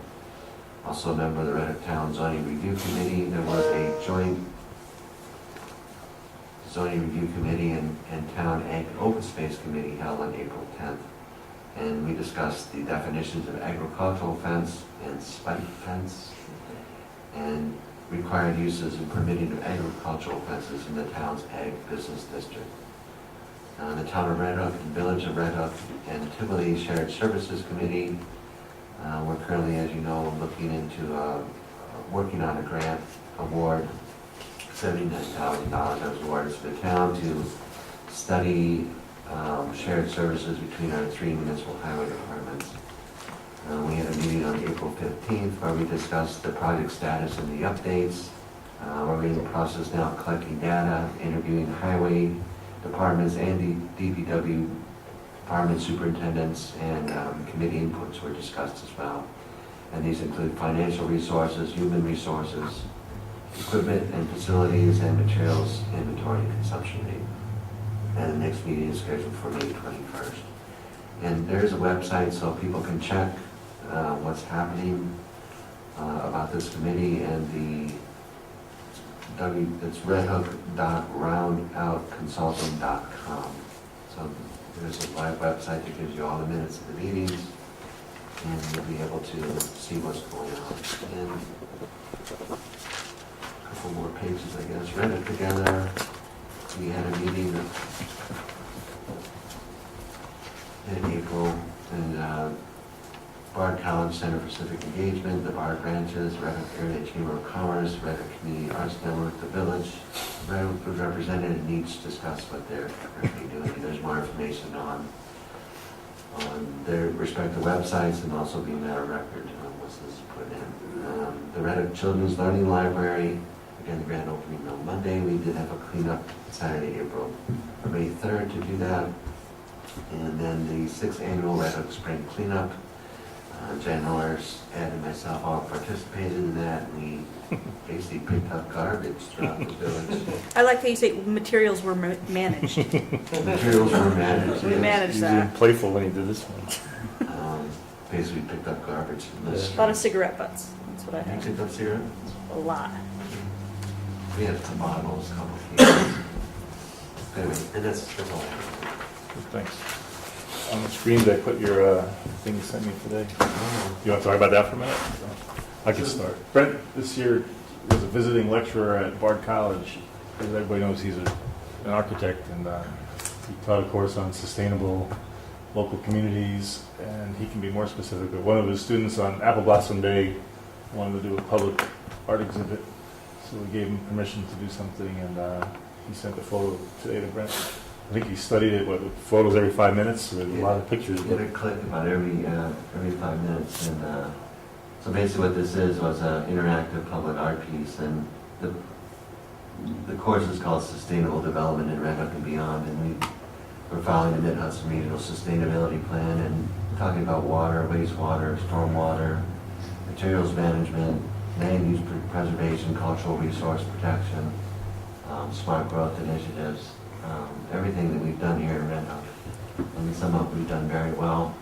And a small portion of the course talks about creative placemaking, so all these things that we're doing for the environment goes to serve the people. And so, again, to build a community. And what he did was, he sent out a 25 by 25 foot grid, and it had 500 balloons attached to 10-foot lines, mason lines. And they were all kind of set up, but the wind had this wonderful magical way of blowing them around and combining and twisting the balloons up. So this was up, I guess, all in about 11 o'clock to about 4 when the rain kind of hit again. But so it was quite something to see if you didn't see it. But it also made kind of a really interesting noise as it flew around. But it was called Gateway Blossom. Oh, so he did have the blossom idea in his design, because what we were saying, when we went up to look at it, it does look like the big old apple trees, like the shape of a tree with the white blossoms. And, but anyway, we gave permission. It was a one-day show, so it's no longer there. And he took everything out of sight, all the string balloons, and he did quite a job on that. So he'll be presenting Thursday To you? to the class. That's the picture. I told the kid I would lobby him to give him an A+. So anyway. Okay, thank you. I think we've hit the committee reports. Everybody had their expertise acknowledged. We've already done the central school budget and the regular business. Number 2 is the LoSAP program. What we do is we, as everybody knows, help entice volunteers in the fire company, and one of them is the benefit retirement type package, and it's funded by the villages in the town. In our case, the village of Red Hook and the town of Red Hook funds Red Hook Fire Company, and Tivoli funds Tivoli Fire Company. The monies are managed by RBC Wealth Management. It's a technical, legal, formal entity, meaning when LoSAPs are created, we have a role, and so does the investment company. But periodically, we have to update who in our organization can sign documents and so forth. The funds are invested by RBC into various municipal funds, stocks, and different things. We don't actually get to pick where it goes, but they pick it for the best return for the firemen. Long story short, we just need to get a resolution. The last document they had from us was from several years ago, where the clerk/treasurer is authorized to sign transactional documents, the mayor and the deputy mayor. But the old one, the clerk-treasurer is still the same, but the mayor and the deputy mayor are different names now. So we need to update that. So it's what it's called is a certification of investment powers. It's like I said before, we don't touch the money, to directly invest it. They take all the investment responsibility. But what they need is just a resolution that any one of the following officers are hereby fully authorized and empowered to transfer, dispose of any types of securities, including but not limited to stocks, debentures, notes, and so forth. But what these are, they're essentially retirement funds, like a 401k or something that are in the individual's name. But what I'd ask for is a resolution that we just update the clerk-treasurer name, so they'll stay the same. The mayor would be my name, and deputy mayor would be Brent. So the resolution would be that we update the 2009 LoSAP document with 2014 data, and identify authorized parties to deal with RBC Wealth Management as the current mayor, the current deputy mayor, and the current clerk treasurer. Is there a second? Any discussion? All in favor? Aye. Okay.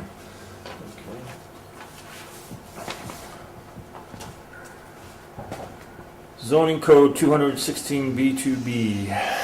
Let traps sneak out again, but what this is, it goes somewhat hand in hand with, you might recall Jay was starting a zoning revision committee, and he had some folks from the locality, and we have to reinvigorate some version of that, but current reading of the code found this one particular section that we need to to update. I know Cindy printed something. Did that get to all of you? Yeah. What we're looking I at. can't remember. Yeah. What it is, this section 216B2B of our code predates incorporation of seeker wording, and it gives, we have to just update to reflect seeker and so forth. Quite frankly, what we need to do is, this would be a local law change. I just wanted to introduce the topic. We would need to set a public hearing probably at our next meeting, is what I'll suggest, the June meeting. But what we had was our zoning attorneys look at the current wording of the section and then suggest on page 2 of their letter to us a replacement of that section, where it would incorporate timelines with regard to public hearings and with regard to seeker and negative declarations and so forth. It's rather technical in that I don't want to spend a lot of time right now doing it. What I thought we would do is have council take the concept to the local law format, which we have to put on the board's desks in advance of a public hearing in the next meeting. So I just ask that you read it. If you go online to our E-code, you can see what the current law says. She's got it up on the top of the pages there too. And then I would recommend that we take her wording and just incorporate that, but she'll format it for us. You know, it'll say such and such is deleted and replaced with this, sort of like we did with the other one. It's a piecemeal step on one little piece of our code. I don't know if Brent wants to talk about it, but we do want to reinvigorate just a more comprehensive look at our code, because like we know there's a lot of this all throughout our zoning code where there's a little antiquated, old style, old zoning, different things that some are procedural, some don't acknowledge current processes, and so we just want to make it so we're up to date. I know Brent, we got some Greenway funding in the past to help a little bit with it, and there's some more options there, but we'd probably rather talk about Jay here just to get that in. But if we, for step one, I don't know if anybody, I just got this today from our attorneys too. It's not hot and heavy, it's just something we have to deal with. And the thought being, if we do set a public hearing, we do that formally, but I think we have time to work on it and get it set for the June. So I would recommend, I'd make a motion that we establish a public hearing on section 216B 2B for our June meeting at 7 o'clock. So, June 9th. okay. Is there a second? Second. Any discussion? Yeah, so basically what we're doing is we have this provision in our zoning law that said that 60 days after the receipt of application, the board has to render a decision. This was done probably prior to seeker being adopted by the state of New York, which doesn't give us enough time. So what the new provision will allow, and right now actually current case law trumps village law, so we are protected, but it's good to get our law in order with both current case law and the New York State village law. So what's being proposed is something that gives the planning board more time to do an adequate job of reviewing the site plan application, and a couple ways of extending it, either with seeker or public hearing. So this is something that has to be done because it's old and doesn't work. Yeah, you can restate that next week, but it's, but like he said, just to repeat it, it's, the case law exists and seeker exists. The planning board still has to file seeker, so they have to go through that process. Then they have 60 days, so it's, we just want to state that on our law. So I think we had a motion second for public hearing on June 9th, 7 o'clock. All in favor? Aye. And let's see, parking code. This is a similar item I touched on earlier when we were talking about parking tickets. We have walked into something where we've looked at our village code, which is our law, and we have 2-hour parking in our main streets. in our main retail section, which is good. It's designed to protect, I think, turnover for the retail merchants. It's a stronger core now than ever. But then coupled with our parking code is our no overnight parking snow code that Brent always reminds us of in September, October, November as it starts to get colder. The catch-22 that we walked into is that we now have lively night spots on our main streets that making people move off the street by 11 o'clock is counterproductive and something we don't really need to do. The catch would be we have to design some wording. I think we looked at our code with Jay one meeting here.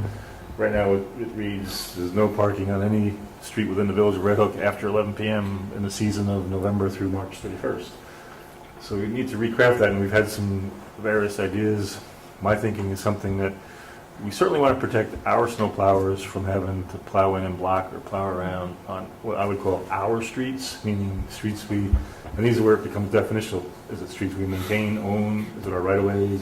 There's a couple ways we could word it, that we want our most enforcement authority on the things we have to deal with. Like you all know, 199 and Route 9 and Linden Avenue don't get plowed by us. But talking to the highway department, they still feel the DOT would prefer to have access, not have cars overnight parked out there. And it also behooves the village because the next day somebody digs out from being plowed in and we're left with the glacier, which you see in the cities of Boston and New York, where they freeze in and the roads are essentially closed for real good use until it thaws up above freezing for a month. So there's a win-win number there. I'm inclined to say we pick some definitional term that after 11 on our streets, there's no overnight parking. And then on those other three categories, well, the state and the county category streets, we pick some other time. There was some discussion, well, we would look at weather predictions, but that gets a little gray to me, like who predicted and who. What time do the establishments close? Well, I don't really know. I think technically a bar can stay open to 4 in Dutchess County, but I don't know how late. I think there's a happy medium point where after a certain point, the establishment could tell whoever's still there, hey, if you're on the street, come move your car. It's not. I'm thinking 2 a.m. something like that, where that would be the applicable time to the state or county road. Now the county doesn't really apply because there's no commercial on Linden Avenue, but I think for consistency we'd have to state something. The thing is, I would be inclined to say that we do a second public hearing on June 9th because this also is a law change. So we would get something drafted into your desks in time to be discussed at public hearing and voted on that night. We have the summer, right now the 11 o'clock rule goes off because it doesn't affect in the summer, so it's not a problem right now. But I think we owe it to everybody to clean it up, and to me it's just a positive outcome of the growth we're seeing in the village and the nightlife, but we kind of stumbled into it as a little bit of a predicament. So anyway, I would make a motion that we have a second public hearing at, say, 7:15 on June 9th to do Winter Street Highway law review. Is there a second? Second. All in favor? Aye. Let's see. This was just one thing. I put number 6 here. Brent was talking about CFA ideas. That's the consolidated funding application. And I sent the link today. We have a village resident who's also doing some LED streetlight work, and Steve's got a little project working too on streetlights. One thing we're thinking when we're talking about the impact and water rate increases, and a couple things I mentioned was one, the FERC, and 2, just general rate increases. And we did allow the fire company to build solar on our land over there.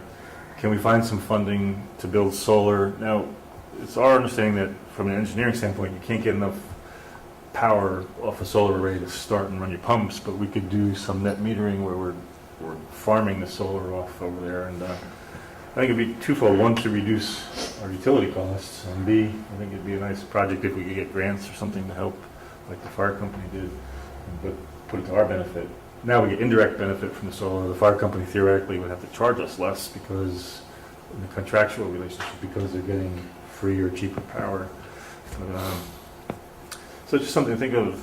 I sent a link to the engineer, and Yeah, I just think if we could somehow think of, the particular link was really cool. It was streetlights that have incorporated solar panels on the light. And then they also have, what's it, Venturi? What's the wind thing on it? That was like, you can go 2 steps where they actually generate from You know, solar. we looked at that a couple years ago, and this is back when NYSERDA just got the money. Who? So NYSERDA, Okay. New York State Energy Research and Development Authority. But we were looking at a cost, at that time, about $8,000 per fixture. And they had 2 different kinds, both made in New York State, one contemporary, one traditional, with the solar panel on there. And one of them actually at Bethel Woods, right now, the traditional one, the solar collector's on there. There's no wiring, the village would have to pay for it and own it. At that time, and I don't know if the technology has advanced into that, but it was good, it would save money, you know, and all that stuff, but what wasn't proven was the battery, how long that would stay. And that's a very costly item that we had, and we figured with the grant that was there, we can get a $50,000 grant through NYSERDA at the time. So I don't know what the CFA, who's sponsoring this particular one. Well, I'll just try to pull it up here on the screen. But it was kind of nice. I mean, I think something like that could work here in the village. I know they have solar-powered parking meters in New York City. They're in the canyons of New York. That's a contemporary one. And there's one actually made in Kingston. Yeah. Well, I think the thing is, as you know, we opposed the FERC capacity zone rate thing, but we copied our congressmen and everybody and their brother, and it doesn't look like anybody's rolling back the FERC increase. And I think, well, the other way to, pardon me? It's been implemented. Yeah, so it's just thinking of other options for us to say, hey, instead of paying a fee on top of our electric, which is always going up anyway, is there a way we can start to back off? And so it was just this particular, I came across this thing one day over the weekend, and looked like it would be worth checking out a little bit. Anyway, that being said, it's 9:20. I think we've hit the regular business.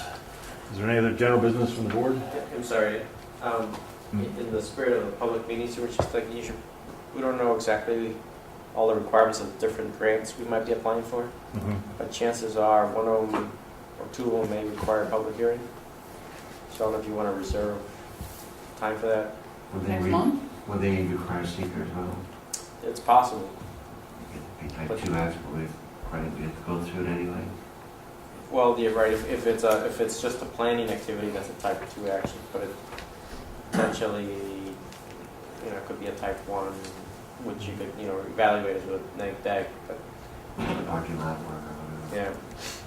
But the applications are due June. I forget whether it's 13 or 16. So it's actually pretty quick.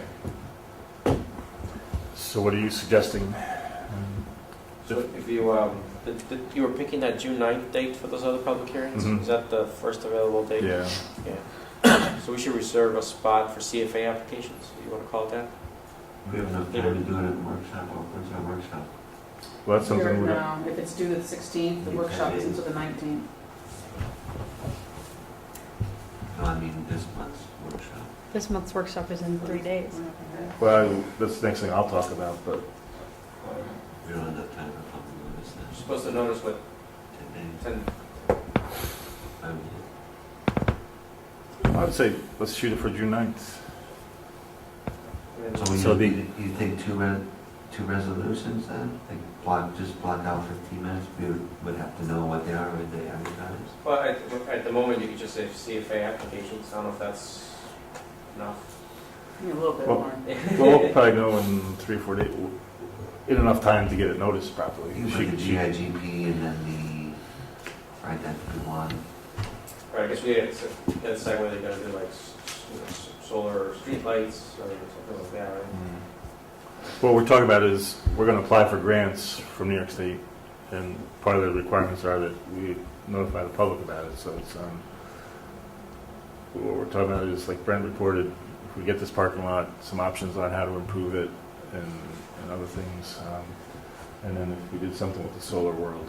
So Are we still talking about the water main though? Is that I would like rolled to. into phase 1? or phase two? Well, it's in phase two. That would but- be a grant, so you could get a grant to pay for that footage, you know, you do that, right? So, Yeah, I'm gonna recommend that we go for an SMSI, because it's crazy down there right now. Just gonna get that one done, right? And then, so that's two, so you're still talking the solar one, right? If there, I didn't know if there's an avenue to pull a CFA into, to work on, but I just threw this out to everybody this morning when I came across That was this. GIGP, right? That would have, well, there are 2 or 3 different programs separate from GIGP that do solar. is NYSERDA still offering money? NYSERDA is part of this, part of it. I mean, their funding is still pretty high, but it's, Well, every electric bill you fund NYSERDA's. Oh, It's that's never true. gonna end. Yeah.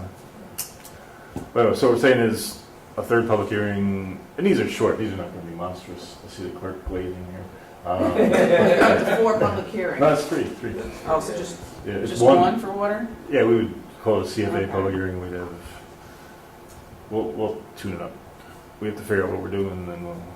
Just give me how you want it worded. The motion would be, we reserve a third slot on the June 9th meeting for a public hearing on any potential CFA applications, and we'll identify them as we get closer. Is there a second? Second. All in favor? Thank you, Robert. What we were talking about, general business, was this is the second Monday, but oddly, this Thursday is the third Thursday, which is our workshop. My personal recommendation is we've done enough work this week, we don't need a workshop. June 9th would be our next meeting.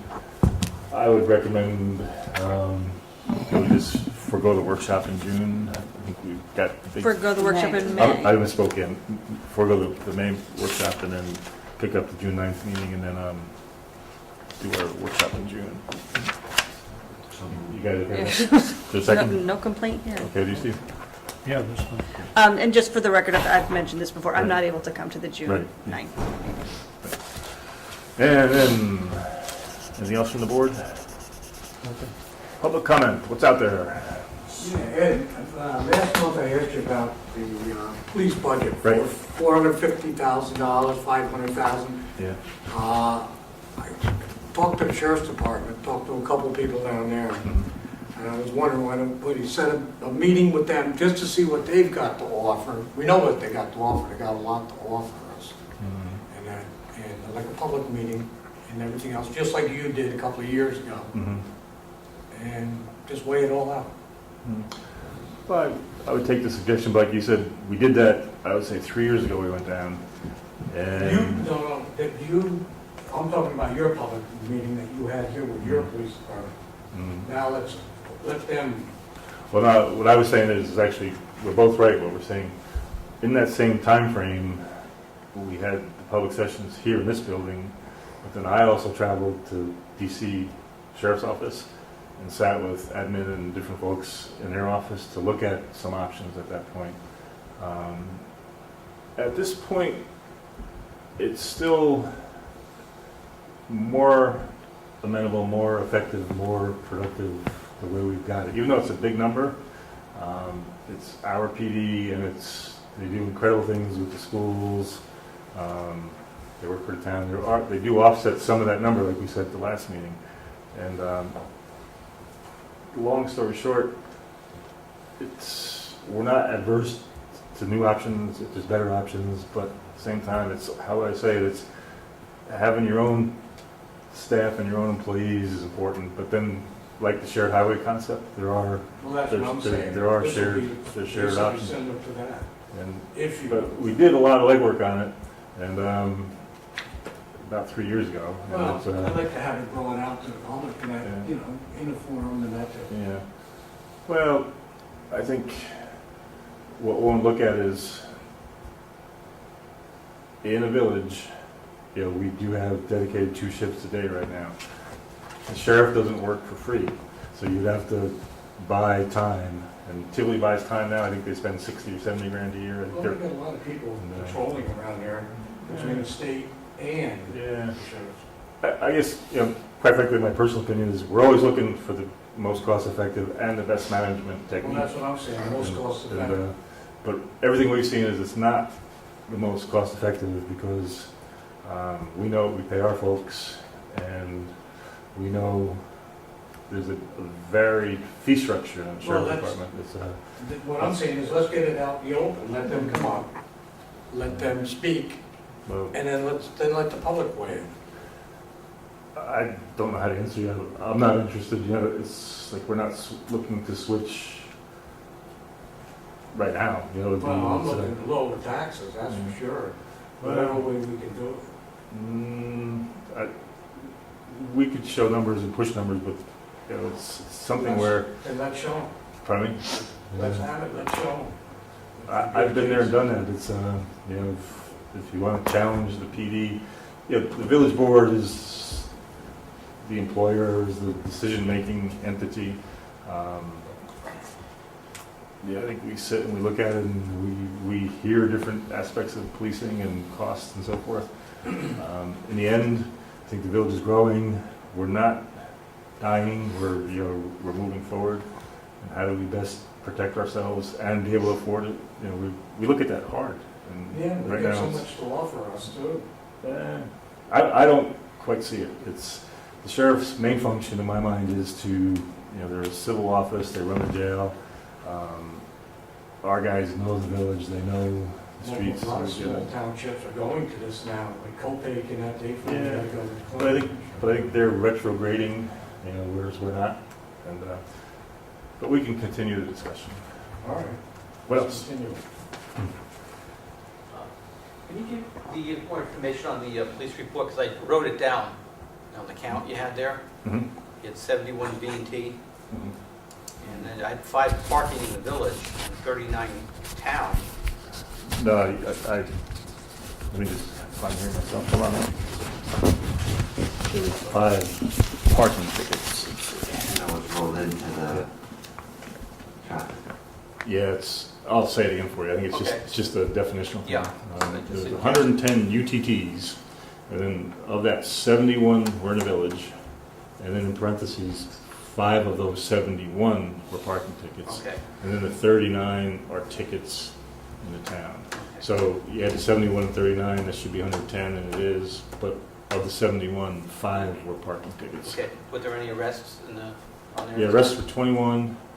21. Of that, 10 were in the village, and 11 were in the town. Okay. That's all. I would then entertain a motion to pay bills after audit.